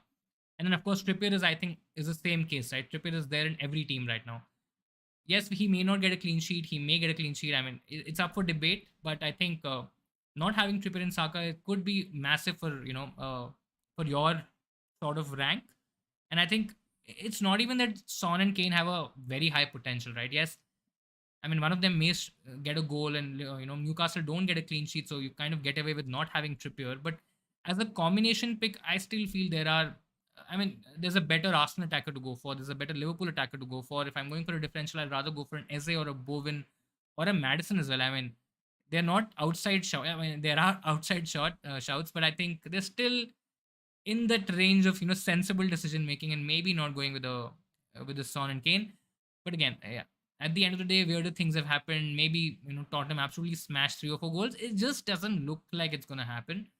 And I think the sound decision here would be to go Trippier, Isak, and then cover it off with basically a safer option in Saka as well. Should I play Eze or Solanke? That was my dilemma, and I think I kind of got rid of that dilemma by getting in Jota, and I'm very comfortable with Jota. But I think, yeah, I still feel that Eze is probably the better option to go for. He's in that sort of form where he is scoring goals from whatever he's touching, from whatever he's shooting at. I think, and expect that to continue. The fixture is really good. It's a home fixture. Everton don't really provide a lot of confidence, especially when they're traveling. They're not great travelers, and I think this could be 3 or 4 goals if maybe Crystal Palace get a goal early in the game. So I think, yeah, that's where I am. Salah has broken his left metatarsal and will undergo a surgery and will be out until game 34. I mean, imagine if that happens, or that would have happened, right? That would have definitely been panic stations. And I mean, can't even imagine the number of people who would be panicking and making random transfers if even if this sort of rumor kind of goes out and people start believing in that. But it's not true. Don't believe in this. It's not a true thing. It's just a joke, or just for the sake of it. Hi Rajesh, great content. Thank you so much. I hope uh, you can of course consume more, and thank you so much again. Glad that you're liking the content. Isak or Tony? Isak looks like the higher upside pick. Tottenham are a dodgy defense. Aston Villa, yes, they also have the potential to concede, but I'm still a little bit more confident in the Aston Villa defense as compared to the Tottenham defense, and that's saying a lot about the Tottenham defense. Tottenham are a difficult team to gauge. Just at least for me, I have not been able to gauge that Tottenham team very easily, to be very honest. I think I will definitely take my pick in Isak. Newcastle have looked a lot better with Isak as a part of their attack. Isak in general has looked pretty good. He's also on penalties. Of course, Tony's also on pens, so maybe that argument kind of negates itself. But I think overall, more comfortable with Isak is the higher upside pick. In case if you're chasing, in case if you're going slightly more aggressive, slightly more attacking, Isak is the one to go for. In case if you want to protect rank, now there's also the other side of the coin where you're protecting rank and you're trying to safeguard your position, consolidate your rank. Then it's probably the only way I'm considering Tony, but I think otherwise it's Isak. Bowen, Madison, Gakpo, which one will you choose?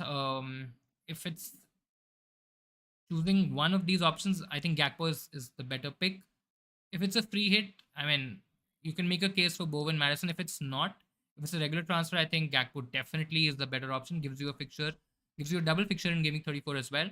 But on a free hit, I think Gakpo is definitely going to be more owned than Bowen or Madison. It depends on the risk, right? Depends on how much you're chasing. Maybe you're chasing massively, right? Then in that case, I'll probably look at a Bowen, considering that the fact that he's facing one of the worst defenses in the league. Yes, Bournemouth have looked good in attack, but they're still conceding a lot of chances, a lot of goals in defense. I think Bowen, you can make a case for Bowen. Madison is one of those unlucky players, or one of those most irritating players that I have owned for a very long time. I have not gotten anything out of it. I think I still own Madison on my regular team. So this is my free hit team. And I think I still own Madison, who's definitely going to go very, very soon. But I think if you're chasing, you go Bowen. I think safer is Gakpo. Gabriel Jesus starting. Haven't really seen anything which says that he's not starting, or basically any sort of leak that we've come across. We just quickly see it again. Yeah, I haven't seen any sort of leaks. If you come across anything, please feel free to share as well. I still have a feeling, I still have a hunch that he'll start. Maybe he comes off at 60 minutes, maybe 45 or 60 minutes, and then, is probably given a sort of a rest, or a bit of a rest for the Man City game, because that is the title deciding game for me. And I think Arsenal would want all of at least their 11 to be fit to start that game. So I think, I personally think he starts. Boring question, but would you start Botman or Rico? Henry, that's not a boring question, but that's actually a different question from what I've been getting the entire week. So I think it's a good refreshing question for a change. Um, so Brentford defense, starting a Brentford defender. If this was a defender, I think the conversation still tilting towards the Newcastle defender, though both defenses can concede. But I still am a little bit more confident in Botman. I think Aston Villa will score against Brentford, and if this was maybe a Raya, for example, I think just because of the fact that he has some, saves potential and he can maybe make a few saves, give you save points, maybe that three or four translates into a clean sheet somehow.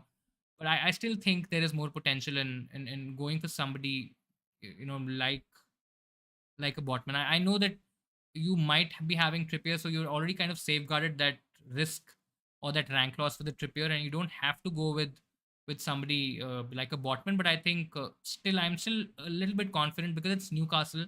It's Newcastle at home. They are a good defense at home, and Newcastle generally are a decent defense. I know that they've kept a lot lesser clean sheets since the FPL restart, but I still think it's a better option than Rico Henry. Rico Henry definitely has better, overall goal involvements, or maybe you can say the attacking threat. But I still think when I'm talking about the overall points potential, the clean sheet potential, I think Botman looks the better option. 34 free hit. I mean, it's a good option to go for 34 free hit. You have double game week players, so you can get 11 of double game week options, and then you can maximize that one additional fixture and try to gain. I mean, I've always said that it's a team dependent call, because if your team is in shatters and if it's in a really bad position for game week 32, you'll possibly be in a position where you have to force yourself to use a free hit in game week 32. But I think when we look at game week 32 and 34 free hits in isolation, I think 34 definitely has the higher upside because of the fact that you have an additional fixture, you have great teams doubling in that week, and I think from a point ceiling perspective, I think 34 free hit is a lot better. Robertson or Van Dijk, not a huge difference between the both. Van Dijk gives you some goal threat from set pieces. Robertson is not getting into those attacking positions as he's been, doing over the past few seasons. Trent definitely looks like the better attacking defender to go for. But if it's a decision between the two, I'll still take my chance with Robertson just because of the fact that he may just get an assist or get something because of the fact that he's slightly more advanced than a Robertson. So than a Van Dijk, sorry. So I think the decision would be Robertson between a Robertson and a Van Dijk. Any news on Gabriel Jesus? Haven't seen anything. We'll quickly check it again, but I don't think so. We have seen anything in terms of a leak. I'll just quickly take a minute just to scroll anything that we. I mean, if Gabriel Jesus was not starting, or if the Arsenal lineup was leaked already, I think it'll all be over Twitter. There are not even any fake leaks right now, so yeah, I'm not seeing anything at all. Give me a punt defender instead of Robertson. If you're punting on a defender, I think Moreno is a good option to go for. If it's a free hit defender, I think he's great. If maybe you're not free hitting, if you're looking at maybe playing this defender, just keeping this defender on the bench, I think Guehi is an option as well. Basically, a Crystal Palace defender. I think other than that, there aren't really a lot of defend. Again, if this is a free hit defender, I think I mean you can take your chances with the Castagna, for example. But I'm personally not very confident on Leicester keeping a clean sheet. Not confident in the Fulham Leeds game. I don't think so. That game basically ends in a nil-nil sort of a draw. Or any team in that keeps a clean sheet. Then you come to the Newcastle Spurs category. I mean, if you think that Spurs can maybe keep a clean against Newcastle, which again not very very sure. Not a lot of options. I think I'll look at Moreno, or maybe I'll go for a Crystal Palace defender. I think those are the options to go for. If you're punting on a defender, if you're going to go safer, I think then you have the likes of White. You have a double Newcastle defender, basically a Botman or a Share. I think you can go with those options as well. Any news on the Arsenal team? I haven't seen anything. I don't think so. There's going to be any leaks. I mean, we still have 10 minutes to go for. There is information. I think a lot of the verified. I mean, can't even say. I mean, they are verified in spite of losing their ticks and all that stuff, which is crazy. But AFC stuff, which is the Arsenal. It looks like a legit account, which says that Shaka is not in the match day squad. So, when that's the only information that we've got regarding the Arsenal lineup. There's nothing around. Yeah, there's nothing around Gabriel Jesus. Yep, I can't see anything. Martinez, White, Trent, Trippier, Saka, Martinelli, Salah, Eze, Gakpo, Watkins, Kane, um, or Martinez, Trent, Moreno, Trippier, Saka, Martinelli, Salah, Eze, Watkins, Jota, Jesus. I have to see the names again. So you're retaining Martinez, you're retaining Trent. Trippier is also there. It's basically White versus Moreno, and then you have Saka, Martinelli, Salah, Eze, and then it's Watkins as well. So it's Eze. So it's Gakpo versus Jota, right? That's the bigger piece of the conversation. I think, and then Kane. So it's basically Gakpo versus Jota, and then Jesus versus Kane. I think if I'm looking at the overall combination, I think I'll still feel that the second combination, which has Jota and Jesus, is the better combination to go for. I think this way you're able to utilize the Arsenal attacker in the better way. I mean, yes, even if you don't get any leaks or anything at all, Jesus can get benched. There is that risk, but then you're still attacking with the Gabriel Jesus pick. It's an attacking picture, right? Arsenal, you would expect Arsenal to at least score 3 or 4 goals, at least 2 or 3 goals against the struggling Southampton side. I think I'll take my chances with that. Jota as well, maybe gets slightly reduced minutes, but I think I personally feel he's a better option than Gakpo. Uh, of course, lot of you might have a different opinion, but I still think there is more potential in a Gakpo, right? In a Jota, sorry, right now than a Gakpo. So overall, the second combination, this is Jota plus Jesus, looks like the better combination to go for. Does the team go back to normal after free hit? Yes, it does. So whatever your team is right now, which may look absolutely brilliant, that will go back to your regular team, which was your team in Game Week 31. So whatever your team was in Game Week 31 will be your team in Game Week 33, or the starting team in Game Week 33, of course, with a free transfer that you can use and change a little bit of your squad in Game Week 33. Is it worth the -4 to get in Gakpo or Eze for March? And do you think one of them would score 4 points or more? I mean, you're putting yourself in a position to, go for Gakpo. I mean, you can argue that you can even hold somebody like a Gakpo for gaming 34 because the fact that Liverpool have a double in 34, Gakpo has a double in 34, and then you can actually rival, a Brighton mid for gaming 34. So you don't necessarily have to take them out again. But yeah, I mean, if Gakpo is a hold for gaming 34 as well, I mean, I'm absolutely up for it, and you can easily go for him even instead of a March. I think it's absolutely fine. Should I just blank this week with 8 players to conserve Haaland? I mean, if you take out Haaland, just have a plan ready. If you don't have a plan for him, if you can't get him, just keep him on the bench. It's absolutely fine. Depends on which 8 players are you talking about. I don't know right now, but if you have players like Salah, Trent, maybe one of the Arsenal mids, maybe Jesus, maybe Watkins, if you have all of these players as a cover, I think it's absolutely fine. You should be okay even if you have 8 players. I've got my dinner. What's for your dinner? Surprisingly or interestingly, I have chicken biryani as my dinner. So I'll be having biryani in dinner this tonight. Yeah, that's already kind of looking forward to the biryani after having spoken about it on, on the stream today. Team news. Looks like Granit Xhaka has not traveled. So there, yeah. So there is some news. So we have started getting some lineups. There is confirmed Arsenal lineup, which is Ramsdale, White, Holding, Gabriel Zinchenko. Zinchenko starts.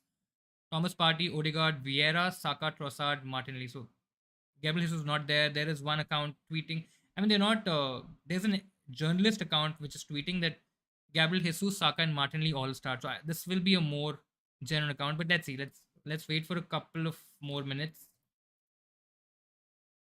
I think people. Yeah, that's the only account that I've seen tweeting. I don't see anything else though.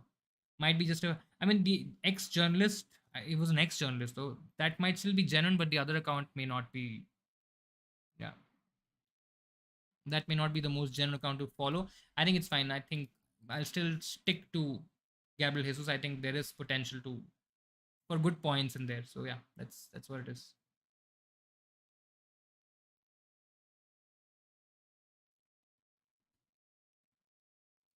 Yeah, the only thing that we've read is Shaka is not in the traveling squad. Rest, yeah, nothing else is there. So I'm assuming that we won't be getting anything. It's about 3 or 4 minutes before the deadline. I'll quickly check my team. Don't want to be in a odd position.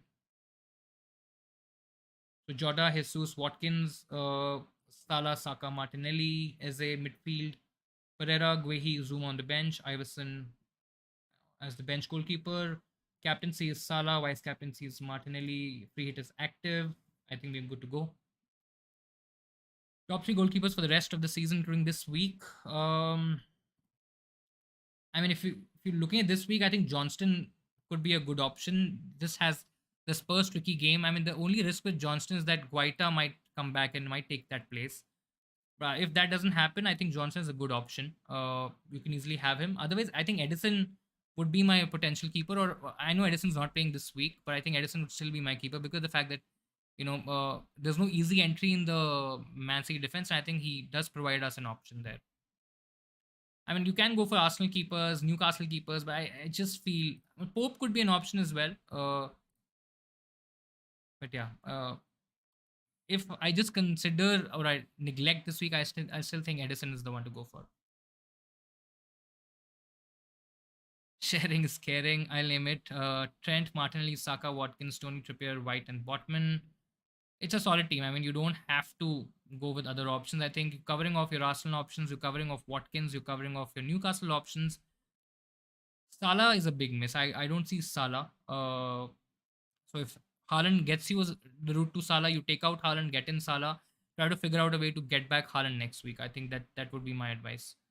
Solanke or Isak, slightly safer pick is still Isak. I think Solanke is a slightly higher upside pick. But I think both options are good. I still feel Isak is the better option to go for. Tottenham are a struggling defense at the moment. Start Moreno, Guehi. Safer is Guehi because the clean sheet potential. Moreno is a higher upside pick because of the fact that he's attacking, though has a tougher fixture. So if you want to go aggressive, you go Moreno. If you want to go safe, you go Guehi. Mings or Moreno, I think a lot of people would say that Mings is more nailed, but I think both options are absolutely fine. Moreno still looks like the more attacking option. For Gaming 33 and 34, what could be a good team if I have the wild card and bench boost? I think the wild card would definitely, the idea on the wild card would definitely be to set up with Liverpool and have a balance of Brighton, Man United, Man City. And then if I'm bench boosting, I'll definitely have the Arsenal players, Newcastle players on the bench because they have a decent fixture that week. That would be the ideal approach. Try to maximize my 11 by getting in at least 11 double game week players or have at least a couple of Arsenal players in there who have a decent fixture. Or if not Arsenal players, you go with Newcastle options who can also give you a double in game week 36 because they have a double against Brighton game week 36. Eze and Jota or Gakpo or Solanke / Tony, I'm assuming. I think I'll go with Eze and Jota, higher upside. I'm going with Robbo. That's fine. If you feel that he's gonna give you nailed and secured minutes, and of course we all think that Liverpool do get a clean sheet in this game, it's absolutely fine. You go with it. Wings for Moreno. Attacking pick is Moreno. I'll go with him. I don't think so. Gakpo will play. Looks like that he can get a rest, or it can be Jota as well. I don't think so. Jota and Gakpo both will get a rest. I think it's gonna be one of them. And considering the fact that Gakpo has played a lot more minutes, I think it's probably going to be Gakpo. Let's see. Tonio Solanke. Solanke is the higher upside pick. I think he looks like the more aggressive option. If you're playing safe, go Tony. If you're going aggressive, go Solanke. Gabriel Jesus starting. Haven't seen anything around the Arsenal lineups or any leaks, so I'm assuming Gabriel Jesus will start. Half a minute to deadline. That's and just a little nervy in terms of my team, considering what's happened. And that's it.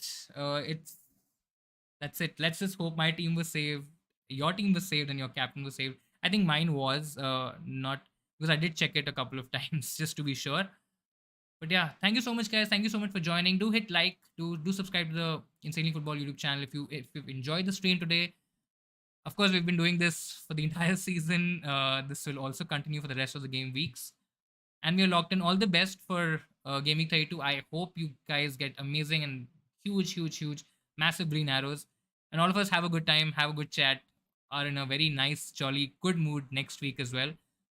Yes, the next game week is the turnaround time is very short, so there won't be a pod episode. But I'll try to get in a couple of videos. I'll try to make a wildcard guide as well in case of if you guys are wildcarding. Do let me know what kind of topics you want me to cover for the Gaming 30 deadline. I think Gaming 33 in general would be to kind of prepare for Gaming 34.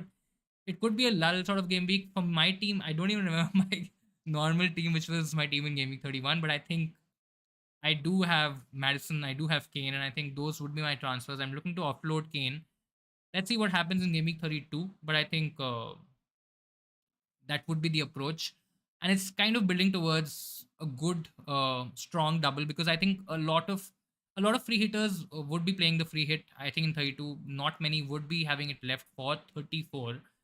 But yeah, I think that could be a week where a lot of us do take hits, do try to get in. I think I right now don't even have Salah in my team, so I'll have to get in Salah as well. But yeah, I think two Liverpool, two or three Man City. I think most of us still do have three Brighton options, and or would have three Brighton options, even if we were not free hitting Gimme 32. I still think a lot of managers would have that. So let's see. I think it'll be a bit tricky to field a proper playing 11 with doublers. Maybe we'll have to take a few hits, but I think it's fine. Considering how the season has gone so far, I think hits are absolutely fine. We have to, or we have kind of, slightly changed our perception about hits, because hits do benefit us if you're targeting the right set of players, if you're targeting them for the right fixtures, the right games. I think hits are absolutely fun, and they do help you, gain a lot of points, because it's not much time left, right? It's only a few weeks left, and I think we need to now kind of see windows or combinations or patterns where we can actually make these rank gains, because of the fact that strategy is not very different for a lot of managers. I mean, a lot of managers have already played their wildcards, played their free hits. A lot of managers like me have already gotten rid of their bench boost as well. So the strategy is not going to be very, very different. It's just about timing those players, and what kind of players you go for, and how well you can get the maximum points out of those picks. I think that would kind of dictate in terms of how we are able to maximize our points till gaming 38. That was a stressful free hit week. I mean, it was a lot of similar conversations in the entire week, because the fact that a lot of I mean, it just felt like the whole of Twitter is on a free hit this week.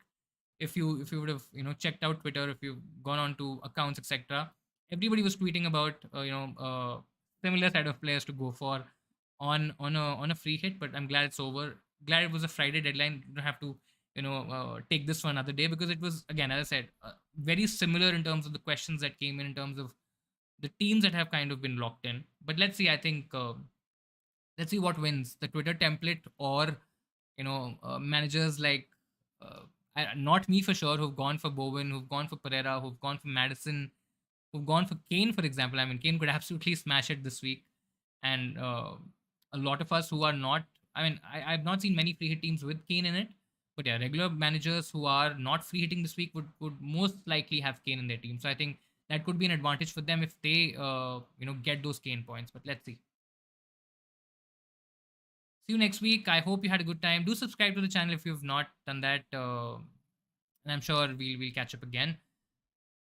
Thank you, Imad, for joining again. Eid Mubarak to you. I hope you have a great time with your family. Um, Went Wilson and Nacho eventually. Hope one of them gets a hat trick at least. Oh yeah.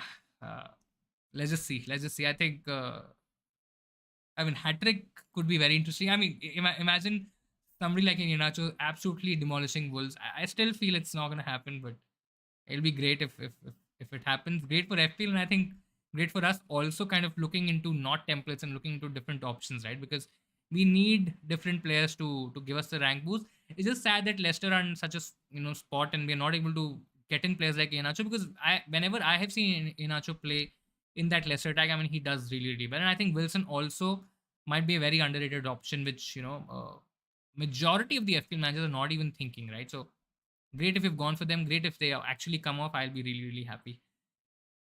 Thanks for the help. Thank you so much for joining. I was panicking because I had no free hit, and I mean, 129k right now is still a very good rank. You can easily jump onto a lot of places. Just have to get the right place at the right time, and I think you will be even further ahead in terms of rank. David here, Fabianski, Konate, Dunk, Ake, Trippier, Zuma, Dallo, Salah, Grealish, March, Mitoma, Rashford for Haaland, Chota, Ings for Game Week 33 was what I was planning. I mean, looks okay. I mean, David here and the United defense, double up on the United defense is still something that I'm not very comfortable with.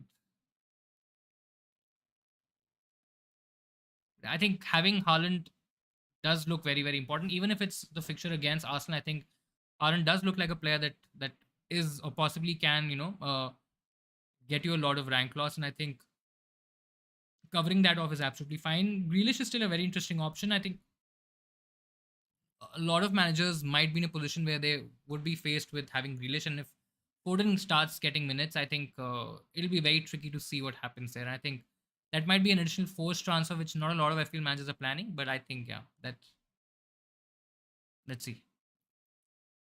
That team is six defenders. I Konate, Dunk, Ake, Trippier, Zuma, Dallo. Yeah, it has six. I mean, unless one of these defenders have changed their position to midfielders, which I'm not aware of. Yeah, this does have six defenders. Thanks for pointing that out. Um, I mean, even if even if we consider, let's assume that, let's chalk out that Dallo pick for example. Not very confident on David here as well. Zuma again. Yes, I know it's a 34 double for West Ham, but not very confident there. Kunat, I mean, just feel there are better picks out there. That's all. Went with Solanke instead of Tony. Already regretting. Also, no Jesus if he blanks, massive upside. I mean, it does help you if Jesus blanks, but yeah, the fixture is such that there is potential for Arsenal to score a lot of goals. And if this, I mean, there's absolutely a possibility where they smash Southampton for 5 or 6 goals. Absolutely a possibility of that happening. And if that happens, I'm assuming that Gabriel Jesus would be among the goals. So let's see. Solanke instead of Tony is also okay. It's not the worst pick out there. I think Solanke in general has been better over the last few weeks. Overall, Bournemouth have improved a lot in terms of their attack, and I think there are points to be had there. Great, guys. With that, we'll end the stream. Thank you so much again for joining. All the best again for Gaming 32. If you've not liked the stream, please do that. If you've not followed us on Instagram, on Twitter, please do that as well. Subscribe to the Insanely Football YouTube channel as well.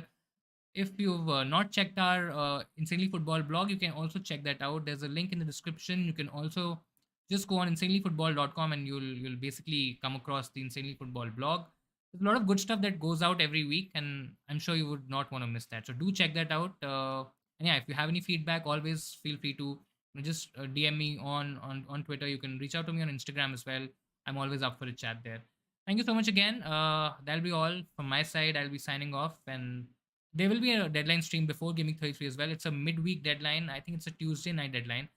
So I hope to see you, all of you, in fact, there, and we'll catch up at that time. Thank you so much again. All the best. Have a great time. Bye bye.